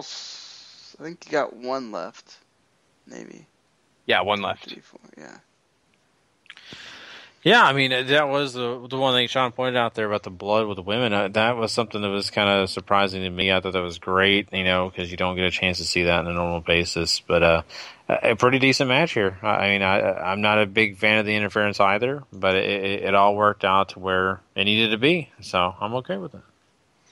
I think the thing with the feud between Sexy and Mariposa, it was mostly about them for sure, but it started with Marty. So I didn't have a bigger problem with it, especially with what he he comes in and licks the blood off of Sexy Star's face. If that's not how you get hep, I don't know what is, Oh, yeah. Better hope Sexy Star's got some clean blood there. Yeah. He hopefully asked her before, and, hey, you never been with Balls Mahoney, right? Just asking, God, Gary, the guy is dead. Yeah, he also used to drink blood on a regular basis. Again, he's dead. I love him. Well, that's Lucha Underground. I think Paul's alluding that we need to leave. So, okay, so here we go. We are moving on past this, guys, and we have lots of other stuff coming your way for sure in this show. We hope you have enjoyed the stuff we've had so far. But what we are going to be talking about coming up is going to be something really fun and really kind of interesting. We are going to talk about Global Wars. We're going to preview that real quick and kind of run down that card. And so I guess, do either of you guys have the card in front of you? Because I didn't pull it up. It's here in the deal. In the doc? Okay. I got it right here. Go ahead. Run it down. So if you're not familiar with the Global Wars concept, Ring of Honor, New Japan do these crossover shows. It's sort of escalated. I think this is the third one we've covered, guys. We've been around for a while. Wow. Yeah. Now they have even more shows. There's like 5 of them this year. Yeah, last year there was 4. They've added another one, so it just keeps getting bigger and bigger for these two. And man, so we have a pretty impressive card, if you ask me. We're opening with Juice and Liger teaming up with Cheeseburger, which I just love this pairing to death, taking on the addiction of Christopher Daniels and Frankie Kazarian. I mean, there's going to be palm strikes everywhere, guys. It's going to be wonderful. Oh, Cheeseburger and Liger being together in a tag team is awesome. I would assume that the addiction are going to win here. Oh, don't say that. Don't say it at all, because I really wish, we get a chance to see Cheeseburger stand strong. But I think you're right. I think that, it's not going to happen. So, yeah, I'm with you on that, Sean. I think the addiction will win.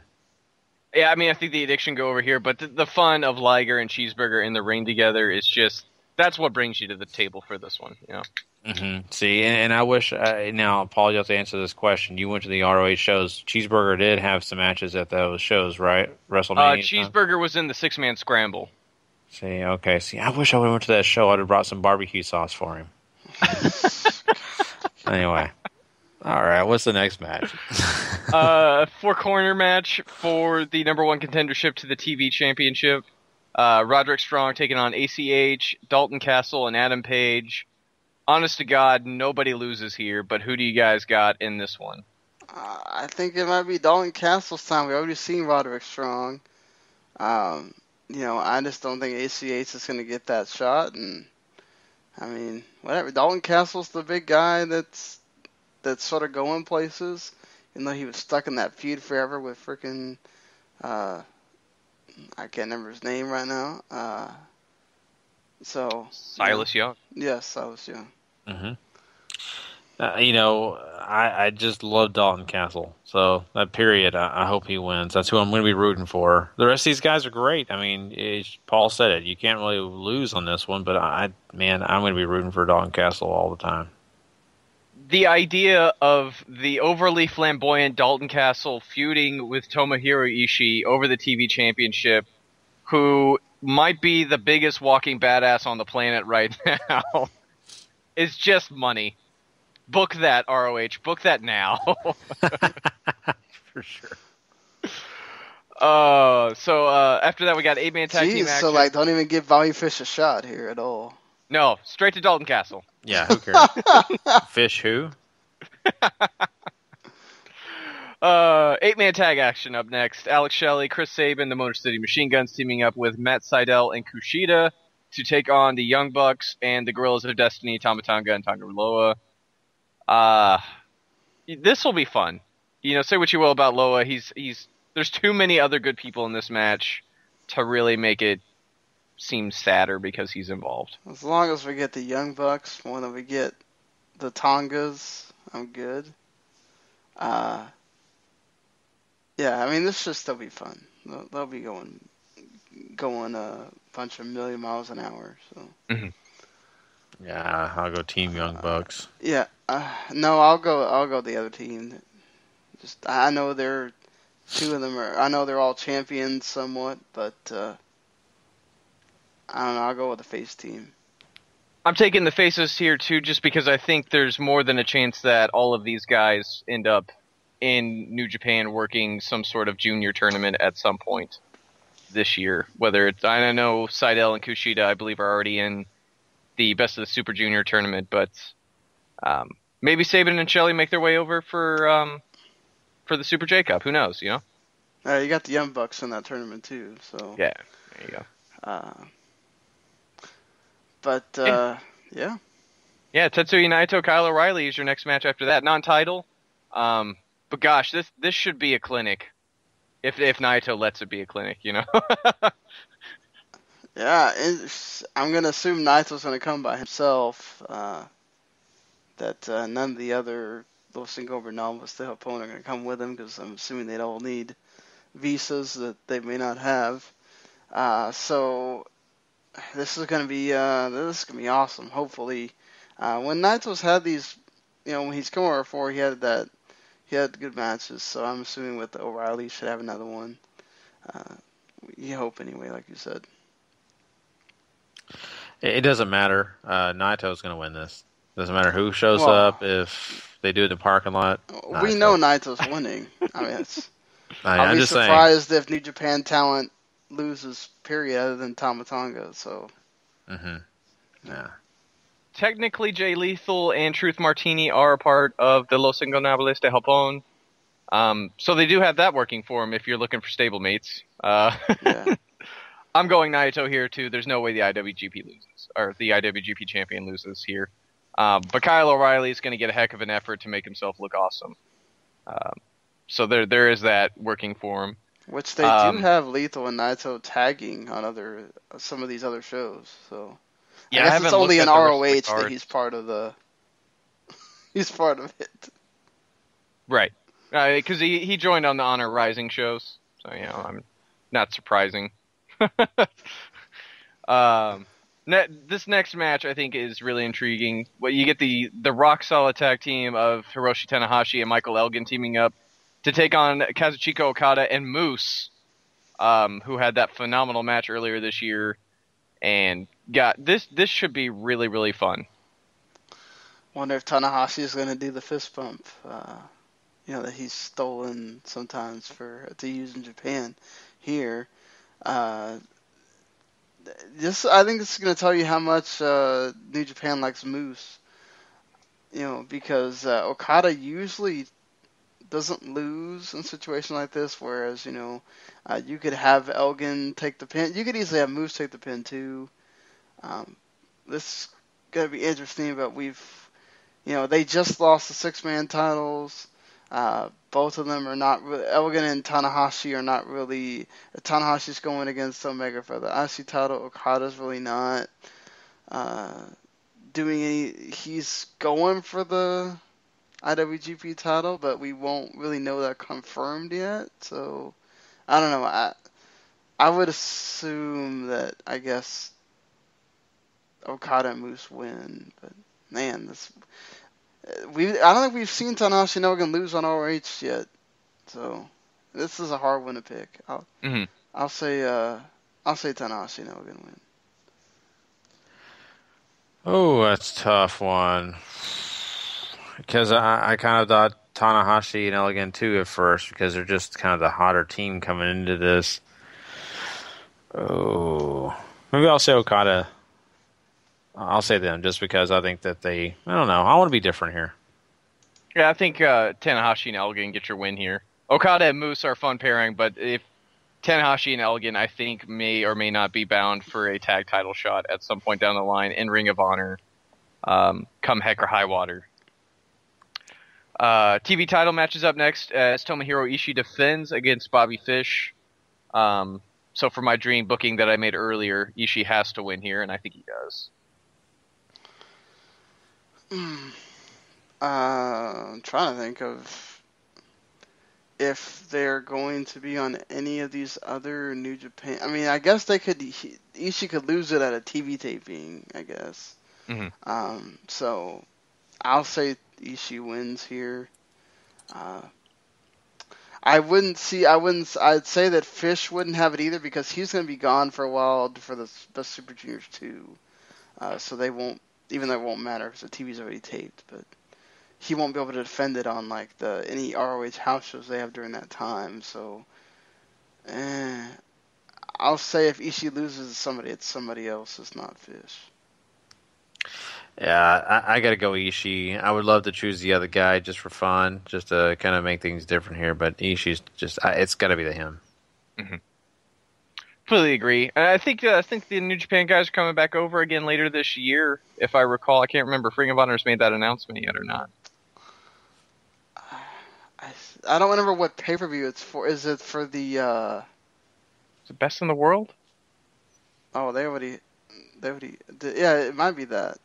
I know they have the All-Star Extravaganza or whatever in September now. That's right. on pay-per-view too, but I don't know. We'll have to see. Either way, yeah. I'm sure they'll be back around. It's not losing anything being on Ishii, in my opinion. So, War Machine, Ray Monroe, and Hanson defend the ROH Tag Team titles against Mark and Jay Briscoe. If I may quote JR, this one is sure to be a slobber knocker.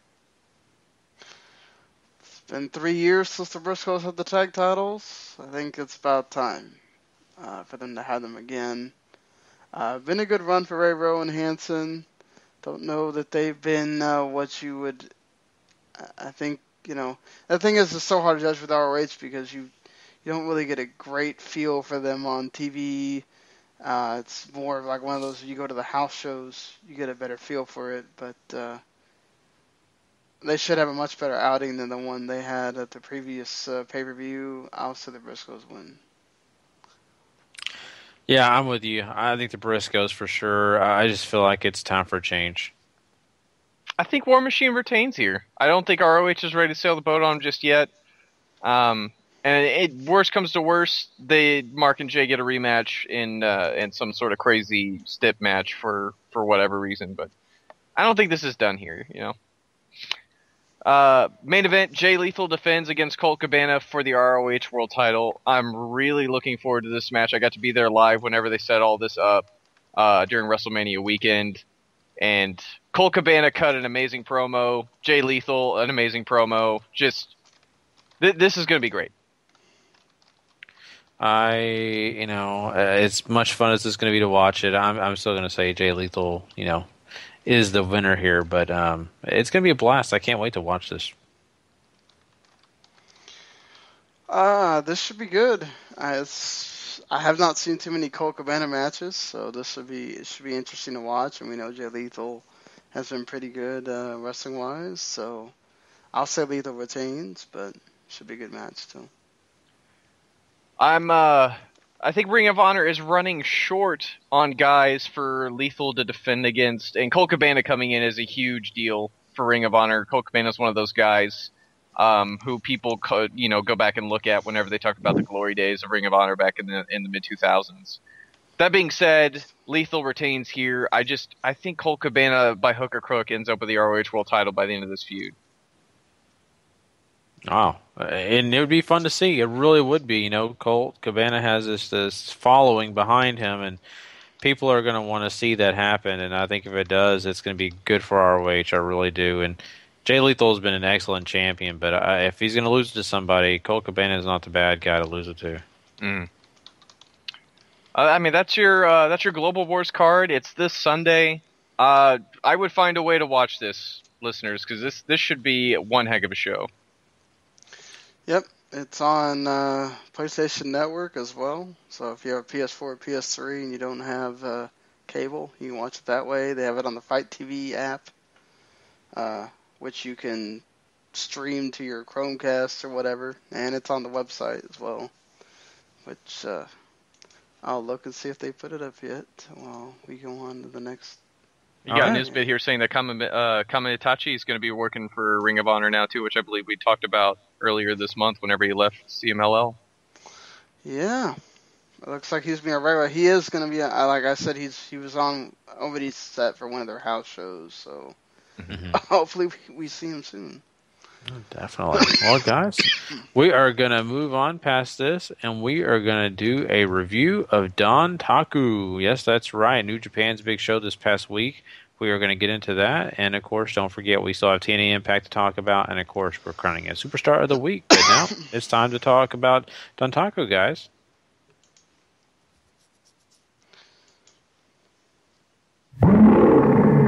King of Sport.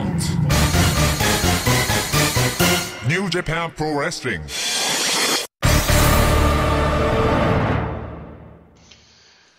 All right. This show started out much like the previous big show that we reviewed with Bad Luck Fale basically squashing a team. Because that's kind of what happened here with this stuff, with Bad Luck Fale and Yujiro defeating Captain New Japan and Juice Robinson. Basically, Bad Luck Fale, just the match is happening, nothing much going on, grenade to C and J, there you go. Yeah, thankfully, New Japan knows we didn't want to see this go very long, and they cut it real short, and I appreciate that. Filet murdering people is great. The good captain does the honors here, and we get to move right along to something I care much more about, which is the 8-man. Did you get to watch this show at all again? You know, I forgot to preface this. I did not get a chance to watch this, so I mean, you guys can carry on, and I'm just really interested in hearing about it. All right, so after this, you have the 8-man tag, which is Chaos against a bunch of guys. So you have Kazushi Sakuraba, Yoshihashi, Will Ospreay in his first, one of his first forays into New Japan here. First one since he's actually signed the contract. And Gedo against Tiger Mask, Ryusuke Taguchi, Jay White, and David Finlay. Everybody kind of had a little bit of time here. Sakuraba and Tiger Mask kind of went at it. Taguchi did always hitting everybody with his ass. Then we have Jay White getting a little cocky and getting smacked in the face for it. And David Finlay just rocking Will Ospreay with some nasty elbows until Will Ospreay just kind of like, all right, enough of this. And before he knocks out Finlay, he decides to do a no handspring backflip to the outside on everybody, which is ridiculous. Like you do. Yes, like you do when you're Ospreay. And yeah, and then he beats Finlay. Why can't I remember what he beat Finlay with right now? Damn it. What is that, stupid?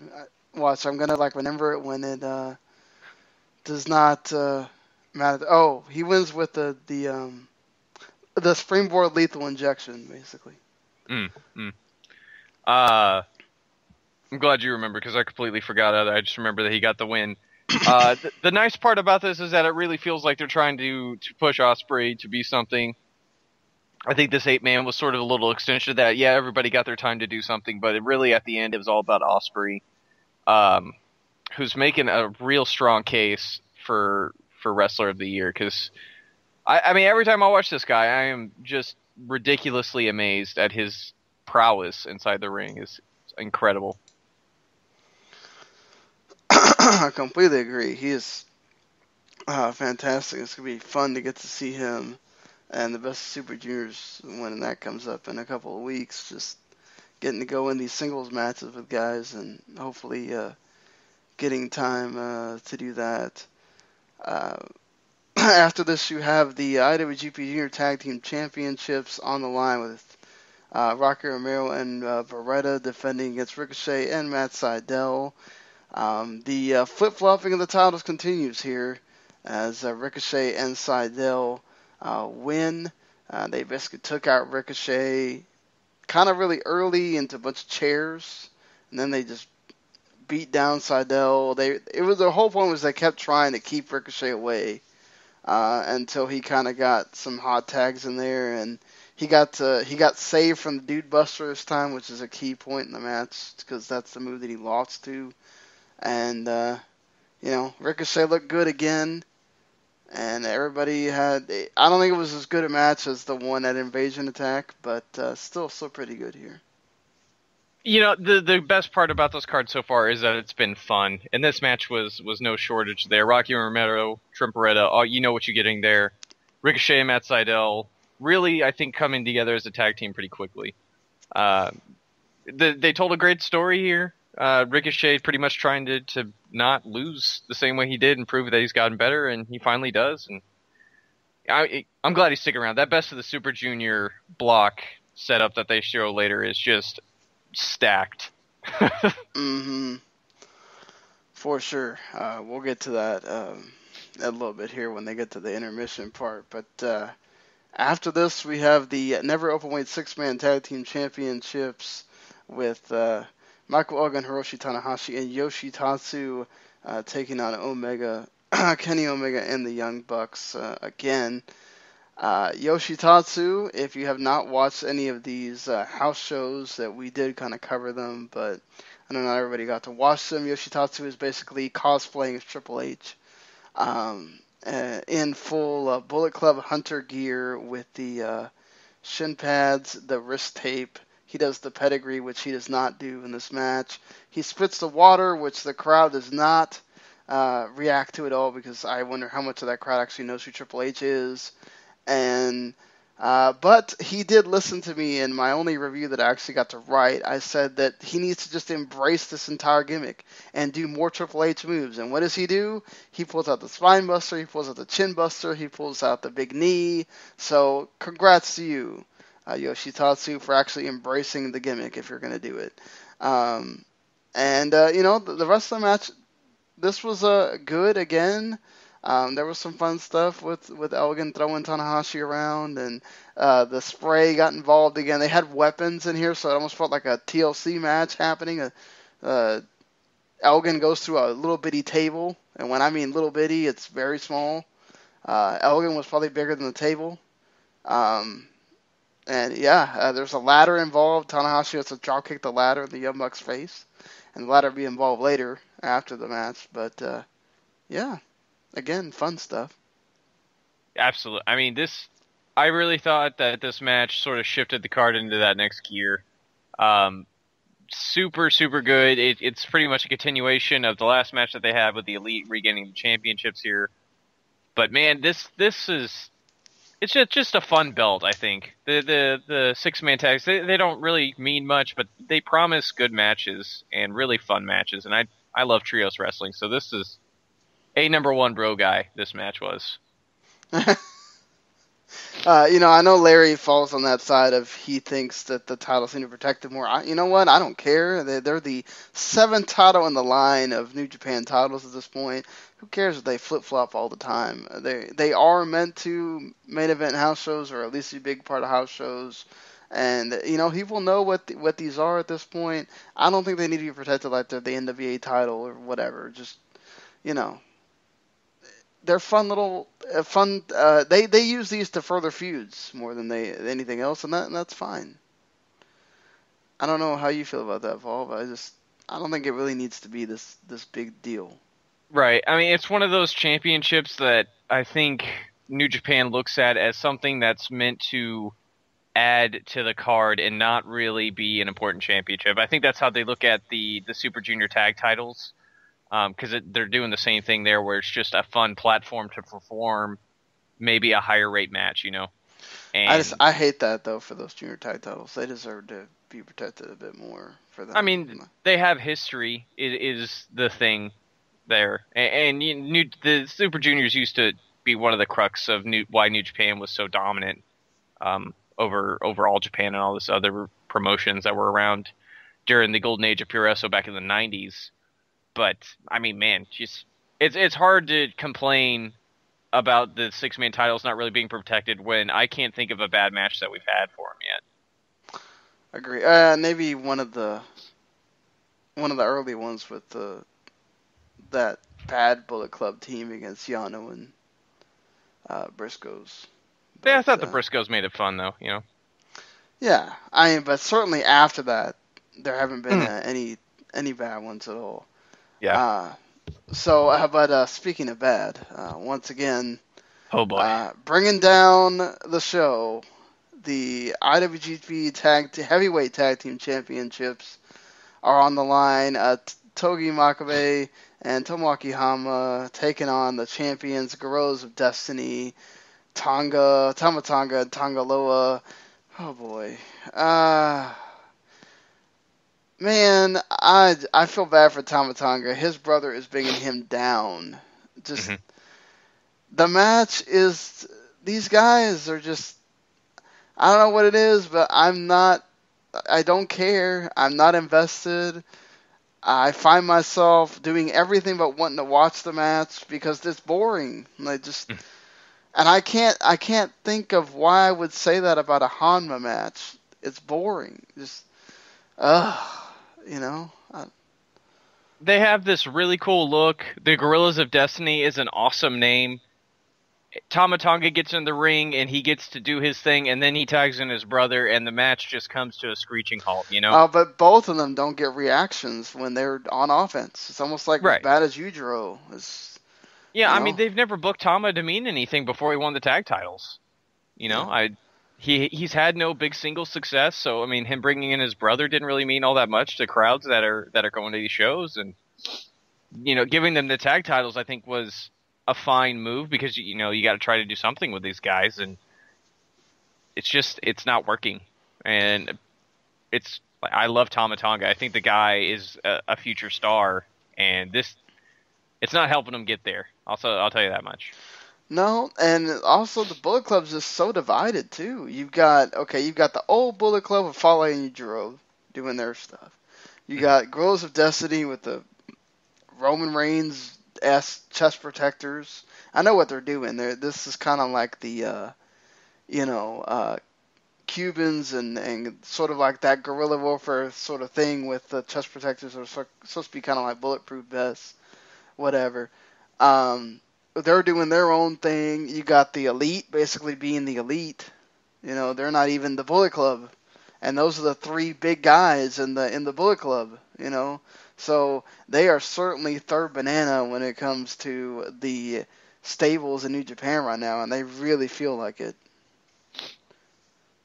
Yeah, it's I mean, and you could say the same for a lot of them. Like Chaos is like that. It feels Chaos. I mean, it's always felt like Chaos has been super divided, but certainly there's that aspect there.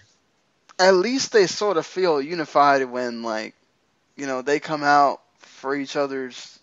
They don't come out for each other's matches like the Los Ingobernables do, but you know, they still sort of, they're together. You see them together. They all are part of Chaos, and they feel more important now because they're the ones taking on the Los Ingobernables and not like Bullet Club. Just kind of seems to be all over the place, and it's weird. But I forgot to mention that there's a big part of the Never Openweight 6-man thing, the why it was there, which, you know, I mentioned the ladder being involved, and after the match, Hiroshi Tanahashi gets on the microphone, and in English, he challenges Kenny Omega to an Intercontinental title match, saying that he is next. And people actually don't realize that actually Tanahashi knows how to speak English, maybe not as well as Nakamura or any of the actual like Gaijins or whatever. He's actually decent at speaking it, and so sort of like a rib on him. And he, instead of understanding that all he has to do is do the Daniel Bryan thing and get the fans to chant yes, he gets them to chant "say yes" instead, which is funny. And then Omega says no, but then he brings up the ladder and he starts climbing the ladder and he's like, oh, well, if you want a ladder match, then I'll say yes. So Tanahashi wastes no time to climb the ladder, and we get a ladder match that's going to take place at Dominion, and Kenny Omega tells him, welcome to American-style wrestling. And the only other time that there has been a ladder match is... it also involved Hiroshi Tanahashi in 2007 with Taru and Manabu Nakanishi, of all people. So, can't imagine Manabu Nakanishi doing well in a ladder match. But, yeah, so... So, before he evolved into a tree there, folks. How do you feel about a ladder match happening in New Japan? I'm personally okay with it. I've read a lot of people online who are super upset about this, and I'm curious if they've been watching this product at all, because you can constantly see New Japan making moves to be a more Western-encompassing product. And that's not to say they're completely abandoning strong style or what's brought them to the dance or anything, because they certainly aren't if you're still watching the matches and everything, but they're booking... Their sort of approach, I think, to their presentation, it's all much more Western. And you know, when you're in a state of flux and you're growing and trying to be this world-recognized brand, maybe stealing a couple pages from what made WWE so popular, like a ladder match or like some of these other, you know, gimmick matches, isn't a bad way to go. And especially with Kenny Omega and Tanahashi, like this could really be something special. Yeah, I mean, I wouldn't be surprised if Omega kind of talked to people and, you know, said, hey, look, I think we can pull this off, and I have history with this, and we know Kadani is very big on wanting to be much like WWE, so anything that they can do to kind of be a little bit different. I mean, it's not like this doesn't happen. I'm sure DDT has done a ladder match, and I'm sure Big Japan's probably done a ladder match, so it's not like... Big Japan, and the problem is they have, the promotions are gimmicked. DDT is a parody on sports entertainment. Big Japan is a deathmatch promotion. Right. I mean, they had a freaking Poseidon swim match where they're all in. It's just ridiculous. But magical is what it is. If you've never watched DDT before.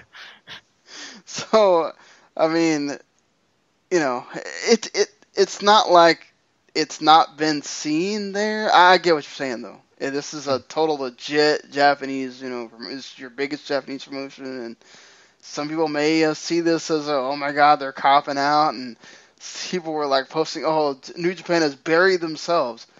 What? For one match, you're burying yourself? Come on, guys. You need to get over yourselves, is what it is. I understand that things change, and I know you don't like it, but it doesn't mean that every match is not going to be a ladder match or whatever. Now, if somebody starts coming up with we need to have a Hell in a Cell match or something, maybe.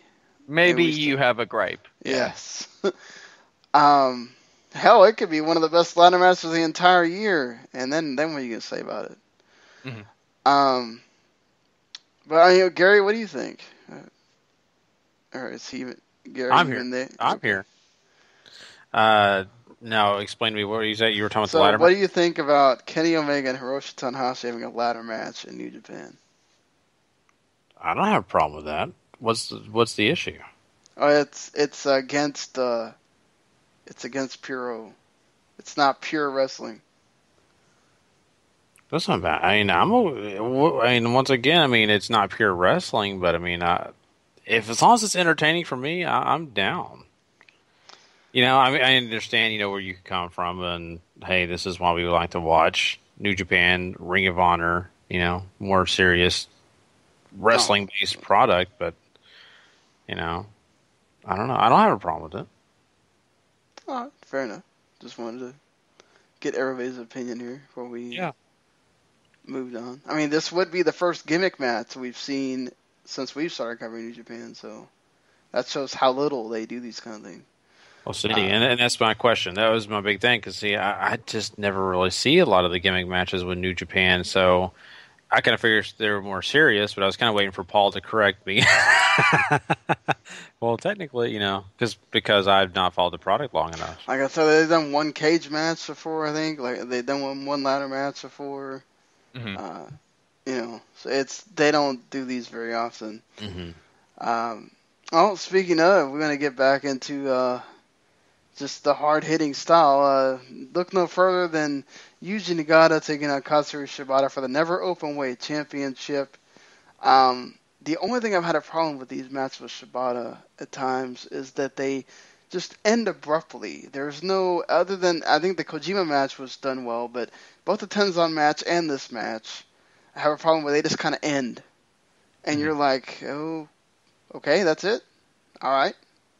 Whatever. Nagata wins.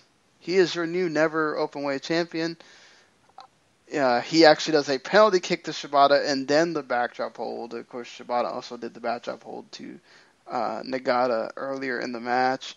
They beat the crap out of each other. I think it's one of those times where they might have given away too much on some of the house shows. I feel like they might have done more in the one of the tag matches than they did in this match itself. This is still a very good match, I thought, and Nagata's surprising win. I think they're trying to tell a story here than just having Shibata beat everybody. But what do you think? I've heard a lot of the opposite, like, oh, this is bad, Shibata should have won, and all this. What do you think, Paul? Yeah, 3 days later after this show, they've already scheduled the rematch for Dominion for the Never Openweight title. This very much feels like a storyline title switch. Shibata ran through Kojima. They had a very typical Never match where they just beat the bejesus out of each other, and that was great. His second match with Tenzan was kind of there. The abrupt finish, I give you that. This one, I felt like, though, once Nagata hit that penalty kick, I was like, this is it, And so he hits the backdrop driver, and we have a victor. And I'm surprised personally because I thought Shibata was going to win here, but I think this is a smarter option because Shibata has been a little heelish in his treatment of the older stars. He's I won't say disrespect him, but he's certainly run them down and saying they're not worth anything. And now Nagata beats him, and one of your giant stars from the past. And I think there's something to be gained here for Shibata as far as character growth goes, and that's. I mean, when have we said that about WWE in the last whenever, Mm-hmm. I thought that they might wait a little bit and have them renew the thing at the G1, put them in the same block on the G1, and then you do it later. But New Japan seems to be very much into doing the immediate rematch right now for some reason. We're a long way away from the G1 still. I know, but I figured maybe they would have Nagata defend it against somebody else just to piss Shibata off more. Mm-hmm. And then you kind of renew that, and maybe, I don't know, at Destruction or King of Pro Wrestling or something, you have the rematch. So just to extend the story a little bit. And it's possible Nagata still retains and you still do it that way. They have a history of doing that too. It's not like Shibata immediately gets his revenge. It's a long, drawn-out thing. That could happen. But I don't know. That's just my fantasy booking of it, I guess. Right. With so much going on at the top of the card, I think this is probably a way for them to try to make Shibata stick out outside of Okada and Naito sort of ruling the roost, as it were, right now, Yeah, and my lord, I think I've made mention a little bit before that, Nagami, the announcer who we don't see very much, now they've had the other guy sort of been there more, showed up for this match because he's a huge Yuji Nagata fan, and he was going nuts at the fact that Nagata won and Tanahashi's sitting next to him, and he's got to be going, man, dude, you're really letting it fly. Dude was marking out, dude. Man. Don't blame him. That's got to be a cool moment for him, for sure. Mm-hmm. So I did skip that. During the intermission, they revealed the blocks for the Best Super Juniors, which starts May 21st and ends June 7th. Right now, I think they only have the opener, the match on the show on May 27th, the show on June 3rd, and then I think the two final shows are going to be on New Japan World Live. The other shows, because they seem to not promote when they're going to have on-demand stuff anymore. It shows up on New Japan World randomly. I'm assuming they're going to do like they did last year, where it's only going to be the matches, and they'll show them a day later. So I'm going to try to keep track of it more than I did last year, especially with what we have set here. Kushida gets a bunch of rematches in his block. He'll get a rematch of the final of last year with Kyle O'Reilly. He gets a rematch with Seidel, which I think happened at an ROH show. And he gets a rematch with Bushi, which happened earlier this year as well. And I think Matt Jackson, his wife was having a baby at the time last year, so he gets to be in this year. And you get Gedo, Rocky Romero, and Taguchi in his block. Seems like it's kind of set up for Kushida to at least go to the final.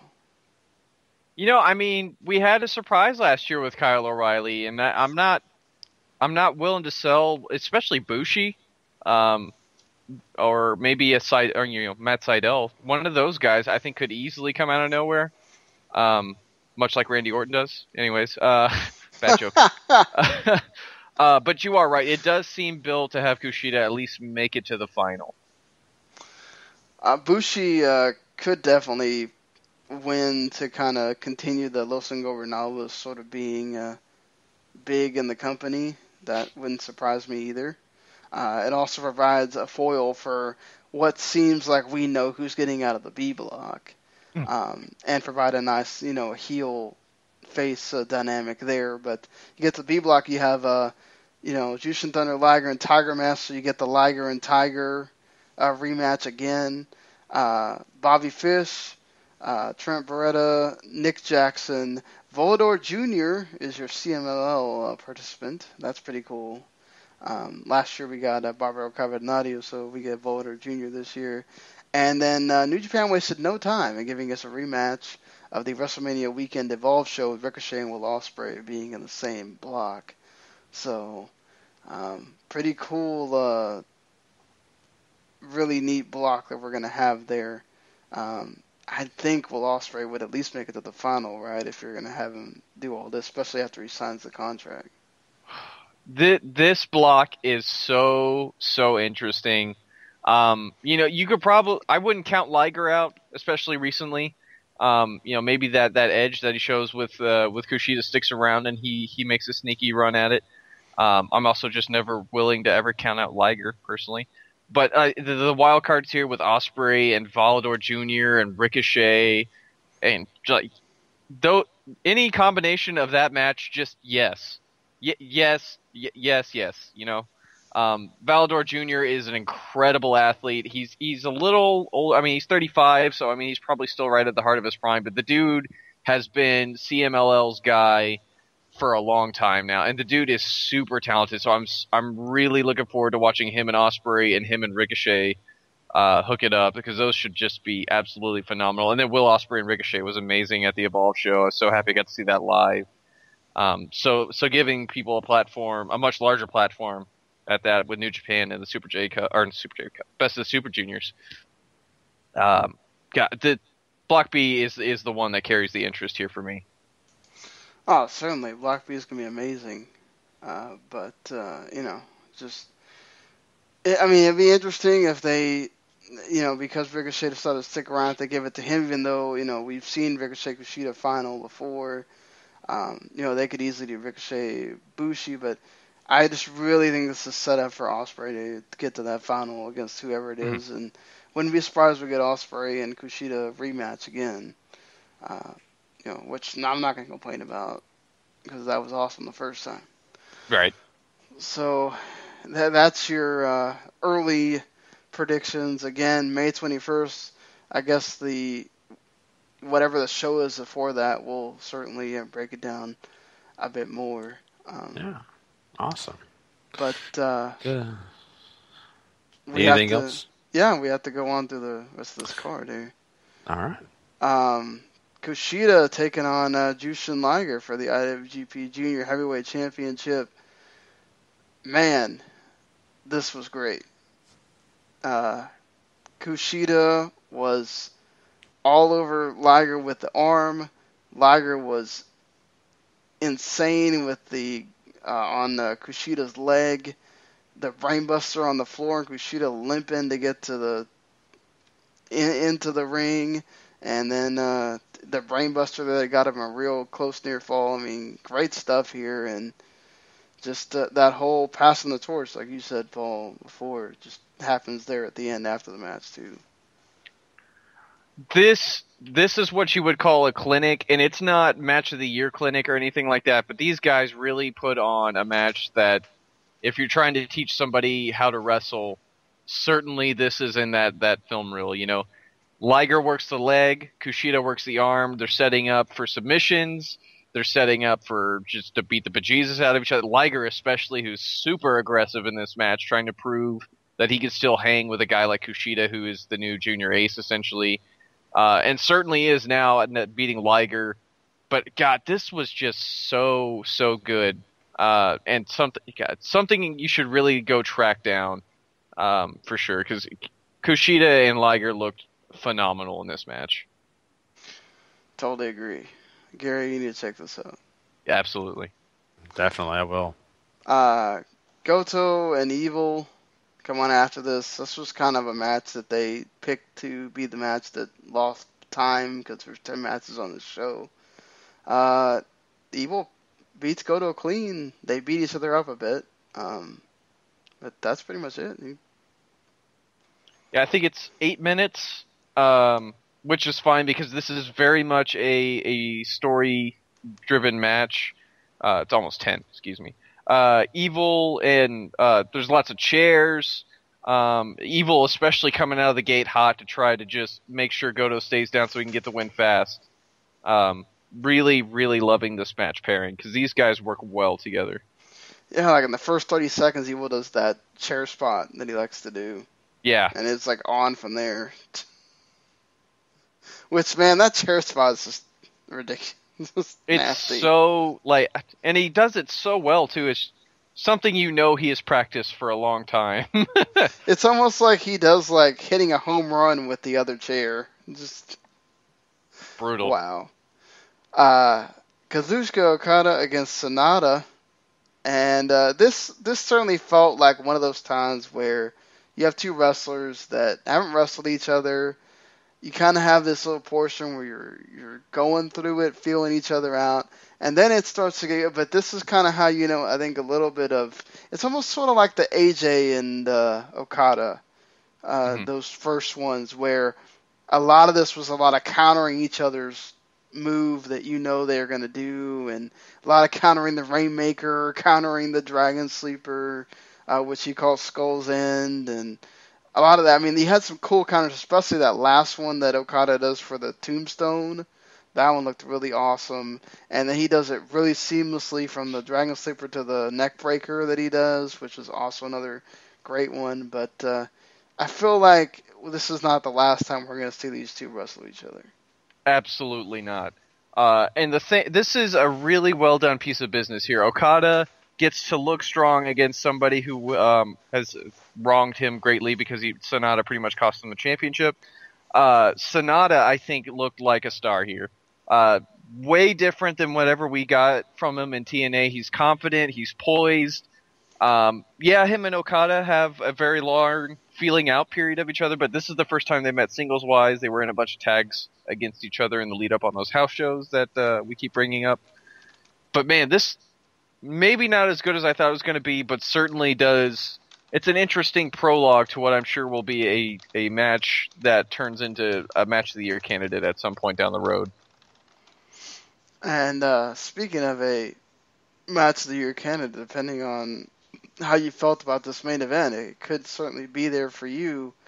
I saw some people put it in that category. I saw some others not feel so much so, but Tetsuya Naito defending the IWGP Heavyweight Championship for the first time against Tomohiro Ishii for his first time he's ever challenged for that title.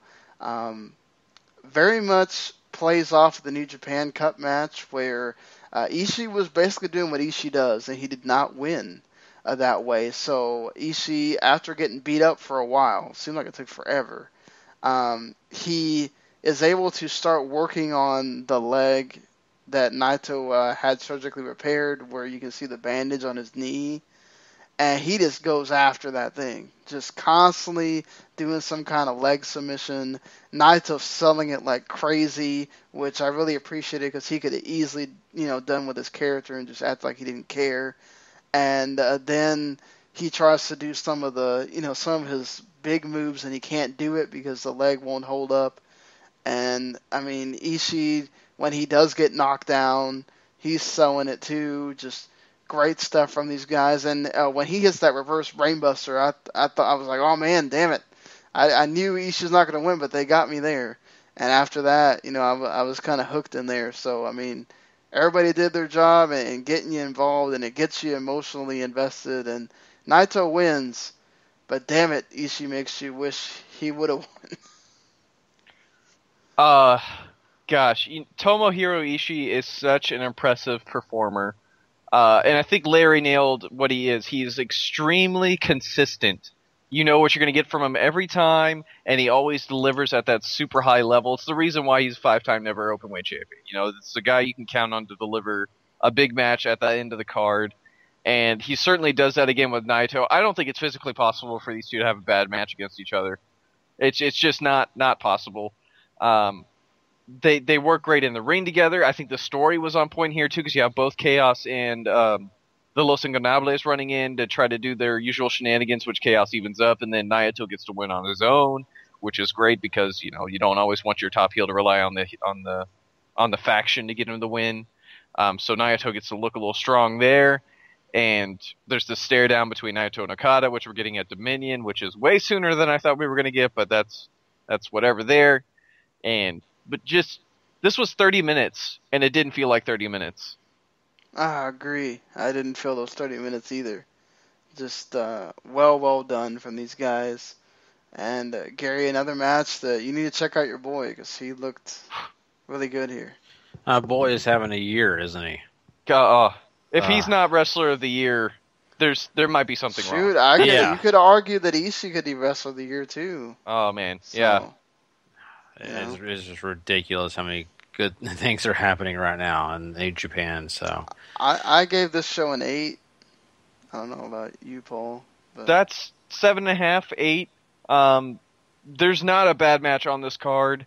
There's nothing like a giant home run swing short of maybe Liger and Kushida you could probably call a candidate, but I mean the main event certainly delivers. Okada and Sonata a little less than what I was expecting, but it's still good. Outside that tag team match, Yeah, exactly. All right, guys. Well, that's Dontaku. That is a great review these guys just did, and definitely come check out when we do Dominion. That is going to be a great show as well. Like these guys already predicted some of those matches coming up your way. But now we are going to take our focus over to TNA Impact Wrestling. There was quite a few things that went down over there, so we're going to head that way. We'll do that next.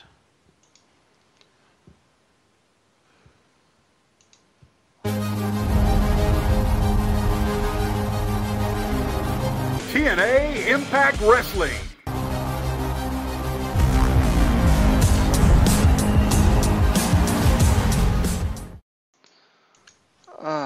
I forgot to discuss this with you guys before we started here, but I did not get to watch TNA, so hopefully one of you did. Yes. Alright, so we have the Mike Bennett and Maria apparently cutting a promo, which leads to Jeff coming out, and then Jeff beating Mike Bennett by DQ in less than 2 minutes. Yeah. Gary, you go first. You haven't talked in a while. Yeah. Thanks a lot, Paul. This is I don't know. They come out and they kind of talk and get their thing going, but I mean, really, I don't know that I was overly impressed with this, to be honest with you. I don't know. It wasn't my favorite way to start the show, Paul. I don't know about you. The part where it was just Bennett and Maria sort of hyping themselves up, I thought that was fine. I think it was some of Bennett's better mic work that he's done since he showed up in the promotion. It kind of goes off the rails, I think, with Jeff a little. Yeah, just a little. Jeez. I'm not When does it not go off the rails with Jeff? That's very true. The match I thought was sort of throwaway almost, but it's to lead up to the main event to make a number one contenders match between Hardy and Bennett and Lashley. Mm-hmm. Yeah, and by the way, just to let everybody know, and I want to preface, we don't just start this show like this. What we get before we even get into this part of the show is Galloway doing an interview. And then he's at a gym and he's doing an interview about, TNA, the title and all that. And the next thing you know, Bobby Lashley jumps him, and it's a whole thing. It takes the guys that are a part of the TNA roster, 7 minutes to even get to them and break it up. I'm like, good Lord. So anyway, that was kind of the way they started this show out, and I thought that was okay. Didn't really have too much of a problem with it, but that was just, I don't know, something a little bit different if you ask me. They usually don't do those kind of things. It makes me wonder if they're trying to take a page out of what things like Lucha Underground other people are doing, not making it all about the Impact Zone. Just want to throw that out there. Probably took the roster so long to get there because TNA had to flip through all the contracts to make sure who was still on the roster. It's true. Hey-o. They probably had to call their agent. Am I still a part of this group? Who's on our roster again? Am I booked here? Oh, I am. Okay, look up. So, yeah, that's true, Paul. Good point. But, yes, I mean, like Paul said, this was a throwaway match. Nothing big deal. Just set the later. My thing was I was just not overly impressed with Matt Hardy, Jeff, and I was thinking Jeff, and of course Michael Bennett. Michael Bennett and Maria, they do fine on their own, and they continually prove week in and week out that they can do their job well. It's just sometimes the interactions don't always go over well. Yeah, and I should note that they made Drew Galloway the special guest referee for that triple threat match as well. So that kind of makes it to where it adds intrigue because, Drew Galloway just had to go through Lashley putting him into that cage, which makes you think, okay, he's not going to be fair. Decay also cut a promo with Abyss sporting some new face paint even, and that they banished Bobby Roode. So, Yeah. Storm This was wrestles Abyss. Yeah, and we'll definitely get to that. But the interesting thing is, and Paul, I'm really curious what you think, because they kind of do a ceremony here. Mm-hmm. And basically what happens is Rosemary spews this mist in their face, and apparently it's burning their face. Now, explain this to me, because she can hold it in her mouth, and it burns their face. Interesting. I guess it's superpowers, supernatural, whatever you want to call it. She's got lizard capabilities or something. Maybe so. Yeah, she may have some kind of powers. I mean, what did Marilyn Manson bestow upon her? I don't know. I mean, there's no telling what he's bestowed on poor women out there in this country. I apologize to them. But anyway, Rosemary's thing, I'm just saying, the guy's weird. Anyway, so Rosemary does this, and I think this is kind of interesting. I don't have a problem with it. Actually, I kind of think it's kind of nice to see the face paint for, I'm already blanking, Abyss. On Abyss, because of the fact that, every time I see him with Decay, I just kind of feel like he's just a thrown in piece. Now I feel like he's a part of Decay. Hey, do you get where I'm coming from? Absolutely, because that's how I felt. You get it's almost a baptism. Rosemary, I think it's important to say, spits down Steve's throat, which can't be very hygienic, but it allows him to talk now. And Abyss obviously has the face paint, but they look like a team. They look like they belong together now. It feels like they have a concentrated direction rather than just being thrown together. And obviously, that's something that takes time for all that to happen, but it certainly is nice to see happen. And they cut one heck of a promo, in my opinion. It's one of my favorite parts of this whole show. I don't have anything on this show I can brag on more than the Decay. Yeah, I mean, they had to ruin it with Storm coming out and cutting a promo, but to each his own. Yeah. Even I wasn't a fan of the whole thing. I was just kind of like, oh, wow, I feel like Paul right now.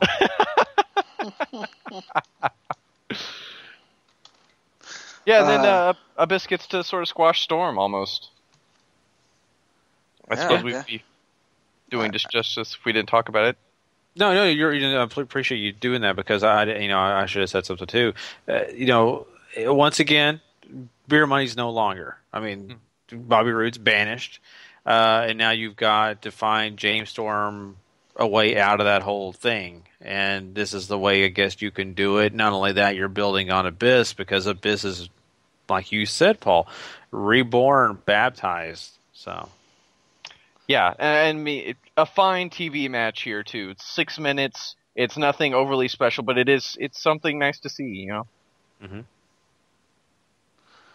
Well, speaking of reborn, Maria is trying to bring back the Knockouts division to prominence, and she does that by bringing the champion Jade out, so that basically she can call her scared little girl, and she basically wants Jade to give the title to Maria, but that's not happening. So then she brings out Sienna, the former Allison Kay, and they can brawl.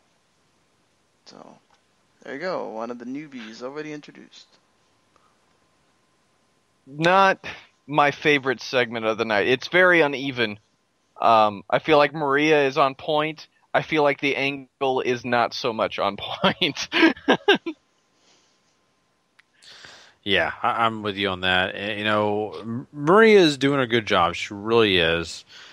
And everything that's going on with this may not be... I get lost with this because it's always about Maria won the title, then they throw it into left field with, oh, well, someone else is going to fight. Mm-hmm. Someone else is going to do something. And I'm like, well, when is Maria going to do something? When is she going to... So, and it's part of the gimmick, it's part of the story, but it's this whole thing of everybody else has to do something, and it has nothing to do with her getting the title. It's one of those cases that you see on Raw almost, with Stephanie building up all this heat. The only difference is you're eventually going to get payoff because Maria can take bombs, So they're going somewhere with this, and like Maria just being the ultimate coward almost, and like, I want everything, but I'm not willing to work for it, and all this other stuff, which is... It's a fine story. The way they're going about it sometimes seems very disjointed, in my opinion. So it's too slow. I don't know. Maybe I'm wrong on that, but I just feel like they should take their time, but they shouldn't crawl. Right. Yeah, because they have to build up all these new women that they're bringing in now, sort of establish a bunch of new characters. So I absolutely see your point. It's going somewhere. It's just it's not the most cohesive thing sometimes. Mm-hmm. Yep, certainly. And then we move on to the King of the Mountain title match between Bram, Eli Drake, Jesse Goddard, Eddie Edwards, and Andrew Everett. So we get to see the new Andrew Everett in here. As David Richards teased on Twitter, making it seem like he was going to retire, but no, he has chosen to neuter his dog instead, and that was the big deal. So, we know what David Richards is doing with his off time right now, while Eddie Edwards is in here wrestling King of the Mountain title matches, and Bram winds up winning to retain his title. I have no idea on earth why these guys are in this match, but it's King of the Mountain title match. Who cares, right? I guess. Not the best King of the Mountain match we've had since they brought the title in. Certainly not a lot of great competitors. Bram's fine for what he is. Eli and Jesse, you know what you're getting out of them, and it's not a lot. And Eddie and Andrew are great, but they didn't really do a great job, I think, of establishing Everett in this, because he pretty much was there to take all the moves and not really get anything back. Yeah. Really, overall, my assessment of this is just it was okay. Nothing super special. Not thrilled. I'm okay with Bram winning. I really don't have a problem with that at all. This is giving him something. It's continuing his character. It's putting him in the right place until Connor shows up to be his tag team partner. So I'm okay. So EC3 cuts a promo basically saying he's not going to complain about losing to Bennett, and that he hopes Bennett can win the title so that he can basically be the one to take it off of him. Call yourself God because I am your devil. Great line by EC3 there. Man, God, Paul, he's so good. So good. Your friend's killing it. It just can't get any better. Yeah, outside of Drew Galloway, who certainly I would say is the wrestling MVP in TNA right now, EC3 is just... It's hard to find a better promo in wrestling right now than EC3, in my opinion. Mm-hmm. Yeah. I definitely can't argue that. I would agree. And then we have the number one contenders match with Hardy, Lashley, and Mike Bennett. Lashley apparently just spears dudes, and he even speared Drew Galloway at one point. He speared. Did he slam somebody? Didn't he spear somebody into the steps and whatever? Just at one point, the Decay basically run in, and yeah, a lot of stuff happening here. It seems like. Messy is a word. There's a very tenuous connection between the Decay and Maria as she used them to have them kidnap Gail Kim. Is the only thing I could really come up with there. It's also a way, I think, to protect everybody involved because they have to protect what star they have in all these guys. Lashley, the spot that you were talking about, Sean, Lashley spears Jeff off of the steps into the ring post, which was pretty brutal. But yeah, Lashley wins. Certainly, I mean, Lashley and Galloway is going to be one heck of a match.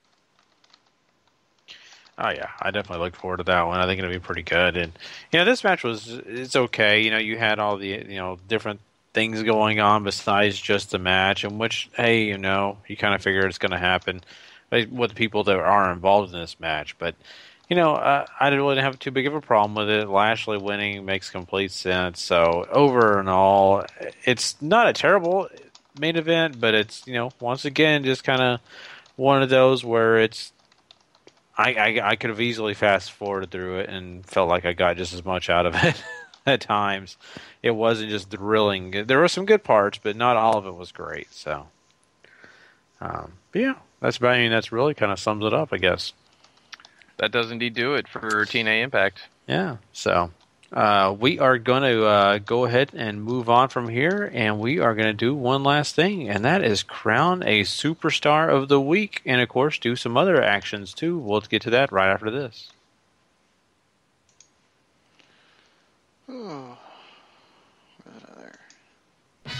Superstar of the Week.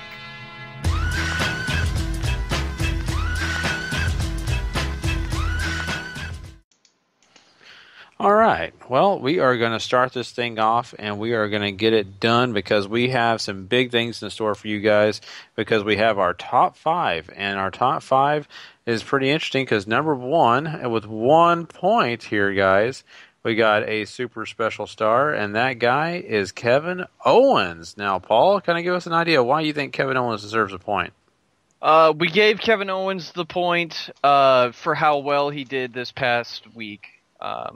On Payback, obviously, that match with Sami Zayn was absolutely incredible. He gets out of that match and absolutely slays everybody on the commentary table, which is just amazing. And then he carries all that success over into Raw, and he looks even better. And it is a heck of a weekend for Kevin Owens, and one we hopefully get to see him repeat over and over again, because the dude certainly does deserve to be at the top of the card.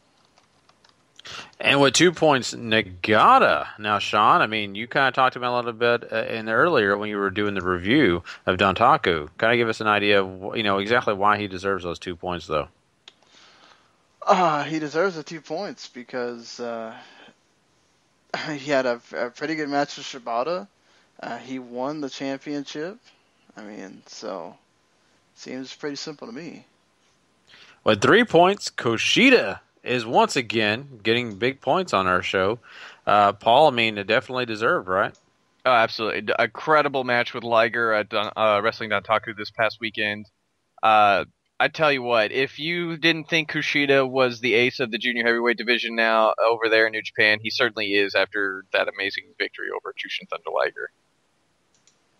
And with 4 points, Roman Reigns. And I think he did a pretty good job at Payback this last weekend. And, not a bad week, I guess, for him. But Sean, I mean, 4 points is pretty deserving if you ask me. Yeah, I mean, he had a damn good match against AJ at Payback. You could argue maybe best match of the show if, it's Sami Zayn and Kevin Owens right up there. And just it was certainly brought you intrigue into watching Raw the next night. I mean, so Roman Reigns still your champion. And our superstar of the week, and the guy that got 5 points from us for this week is Naito, my boy, Paul. I'm so loving this. Man, Tetsuya Naito is just a gem, a national treasure for Japan. Just slaying it right now. There's nobody hotter in wrestling than Tetsuya Naito. Definitely. I couldn't agree more. So he gets our Superstar of the Week, and it means it's a good week if you ask me. But you know what? The month of April was an amazing month as well. It was so big. You know, of course, we had WrestleMania. We had some big shows. New Japan had some shows, and Ring of Honor had a big special show. I mean, it was just full of great wrestling. So it was very difficult for us to choose a match of the month. And, you know, after breaking it down, guys, we kind of came down to the fact that we really felt like the match at NXT Dallas between Nakamura and Sami Zayn was deserving of match of the month. But, man, there were a lot of good ones out there. Yeah, the list I have keeps getting longer and longer, and I think maybe half of them might be from April. And yeah, TakeOver, you had WrestleMania, you had all the indie shows WrestleMania weekend, you've had Dontaku was a great show, as we just talked about. All these great shows, but, I mean, there's the ones that stick with you. Nakamura and Zayn, certainly one of them, and gosh, you know, no other match I think has left me at the end saying, well, if that isn't 5 stars, I don't know what is. And Nakamura and Zayn certainly was that. Yeah, Sean, I mean, we got to see it live, and we were kind of having the problem of, you know, is it because we saw it live is why we picked it? But, I mean, as you said pre-show, we saw it again right after we saw it live, and we watched it on the network, and we still loved it. Yeah, that's sometimes the best thing you can give a match like that is you're so hyped after watching it live, and then you go home and you rewatch it again and you feel the same way. And you say, well, that certainly means that it deserves all the plaudits it's getting, because that means everybody should have seen it the same way. And for the most part, everybody did. You know, there's people that certainly don't want to say it's 5 stars, and that because it didn't have the big story that can't do that, and that's fine. I believe that there was a story there of Sami Zayn trying to prove that, you know, he's the backbone of NXT, and that you kind of have to get through me if you want to prove yourself, and that's what Nakamura is doing, even though he's, you know, we know him from being huge in Japan, but he still had to prove himself on that NXT stage, and he certainly did that. And so, you know, I mean, you can argue that Ospreay Kushida maybe better, or whatever, some of these other matches you want to argue, but that's what we chose here. Yeah, for sure. And, of course, we got to crown a Superstar of the Month. And by our point system, Drew Galloway has been our Superstar of the Month for the month of April. Congratulations to him. He had definitely had a great month. And a lot of Superstars did, but just by the point system, that's the way it worked out. Now, I mean, right now, leading on the board, Paul, who do we have leading right now for Superstar of the Week? So the current leader is still Kenny Omega with 18 points. Drew, with by merit of winning the Wrestler of the Month, gets the extra 5-point bonus. So him and Matt Hardy are tied at 17, right behind Kenny. And then we keep going down from there. But I mean, people making moves this week, guys. Especially Naito. He's got 2 first-place votes, and he's already in 6th. Wow. That's awesome. So there you go, and you never know. And you know, 3 weeks, we may have a completely different top runner. So this is cool stuff, and I'm loving this. All right, guys. Well, that is our show. We've done a lot of great things this week, and definitely I want to apologize if we went a little long tonight. We went way over what we expected, but we just had too much great things to talk about. Too many good quick hits this week. Too many good shows to talk about, especially Dontaku. Definitely deserved the time it got. I don't want to take anything away from that. I would rather have a longer show and have a good show than a short show that kind of sucked. So I'm glad the way this thing worked out. I'm very excited. Pretty much, you almost got like a full show from us. Imagine if we didn't have the other show trying to fit Raw in here too. Yeah, we would have definitely went way over. So you're right, Sean. But really quickly, we're going to run into this real quick. W2M Network, make sure you subscribe. If you're not subscribed yet, please go rate and review. Sean, anything you want to run down and kind of tell people about before we get out of here? Oh, I forgot to play this earlier. And since I feel like we did that on this show, we should give the Elite some time to talk about why the house was torn down.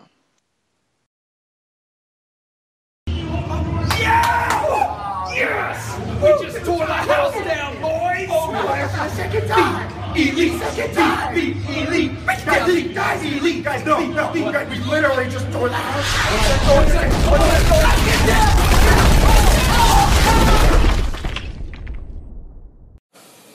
Break it down! Oh man, those guys are magical. I mean, oh boy. I mean, they just between the T-shirt that says the New Day's name blatantly on it, and them just continuing this. God, if we ever get that match, I don't think there's rainbows, unicorns, and anything else that can just hold that together. Wow. Wow. We'll see. But that's great. I love that. That was awesome. And, even though it's kind of sketchy on doing that so close to the fact that I mean, they literally have basically an earthquake happening because they tore the house down, which is, bad taste. But that's the Elite. You can't. That's what they do. I mean, just like singing whatever that song was that they sang at the other press conference they have for themselves. Bad taste there too. Again, it's what they do. So hey, they tore the house down. We tore the house down on this show. So it all works. Yeah. So anything you want to talk about real quick before we get out of here from W2M Network? Anything like that? We had a video games to the max talking about NX stuff. With they're not going to sell it at a loss, and more things going on as the lead up. We're almost a month away from E3 at this point, so that stuff's getting hot, and we are. I don't know what we're going to talk about tonight on the Football the Max show, but we'll figure it out. That draft is over, and now we're in that kind of lull. So yeah, everything else is there. Wrestling Unwrapped doing, I think, Shimmer 36 on Sunday. So if you're a big Shimmer fan, you can listen to Patrick and Harry talk about that. Patrick has not talked to me about whether he's going to that Global Wars show or not. So who knows? That show may get moved to another week. Possibly. Yeah. No matter what, Patrick's been a big Shimmer fan for a long time, so listen to him talk about it should be a good time. Yes. Definitely. Sure. So, all right. Well, that is all the housekeeping. We appreciate everybody listening. I mean, you guys are awesome. In fact, you're even more than awesome. You're amazing with a capital A. So thank you for sticking with us for this long period. Come back and check us out if you want to listen live on Monday night following Raw. We usually show up about 12 p.m. Eastern. And that is live on Spreaker.com. Just type in Wrestling to the Max, and you can find us there live. And, you can even chat us up. With the chat, there's a little chat bubble you can hit us up on. And if you're just a guy that you're listening while you work, or while you're doing something, exercising, check us out on the download on Tuesday morning. We're right there for you in your ears. But besides that, guys, we will reconvene on Monday. And we appreciate all of you once again. And we just want you to always remember, if you're not living life to the max, not living life at all. You know it. Please. Yeah.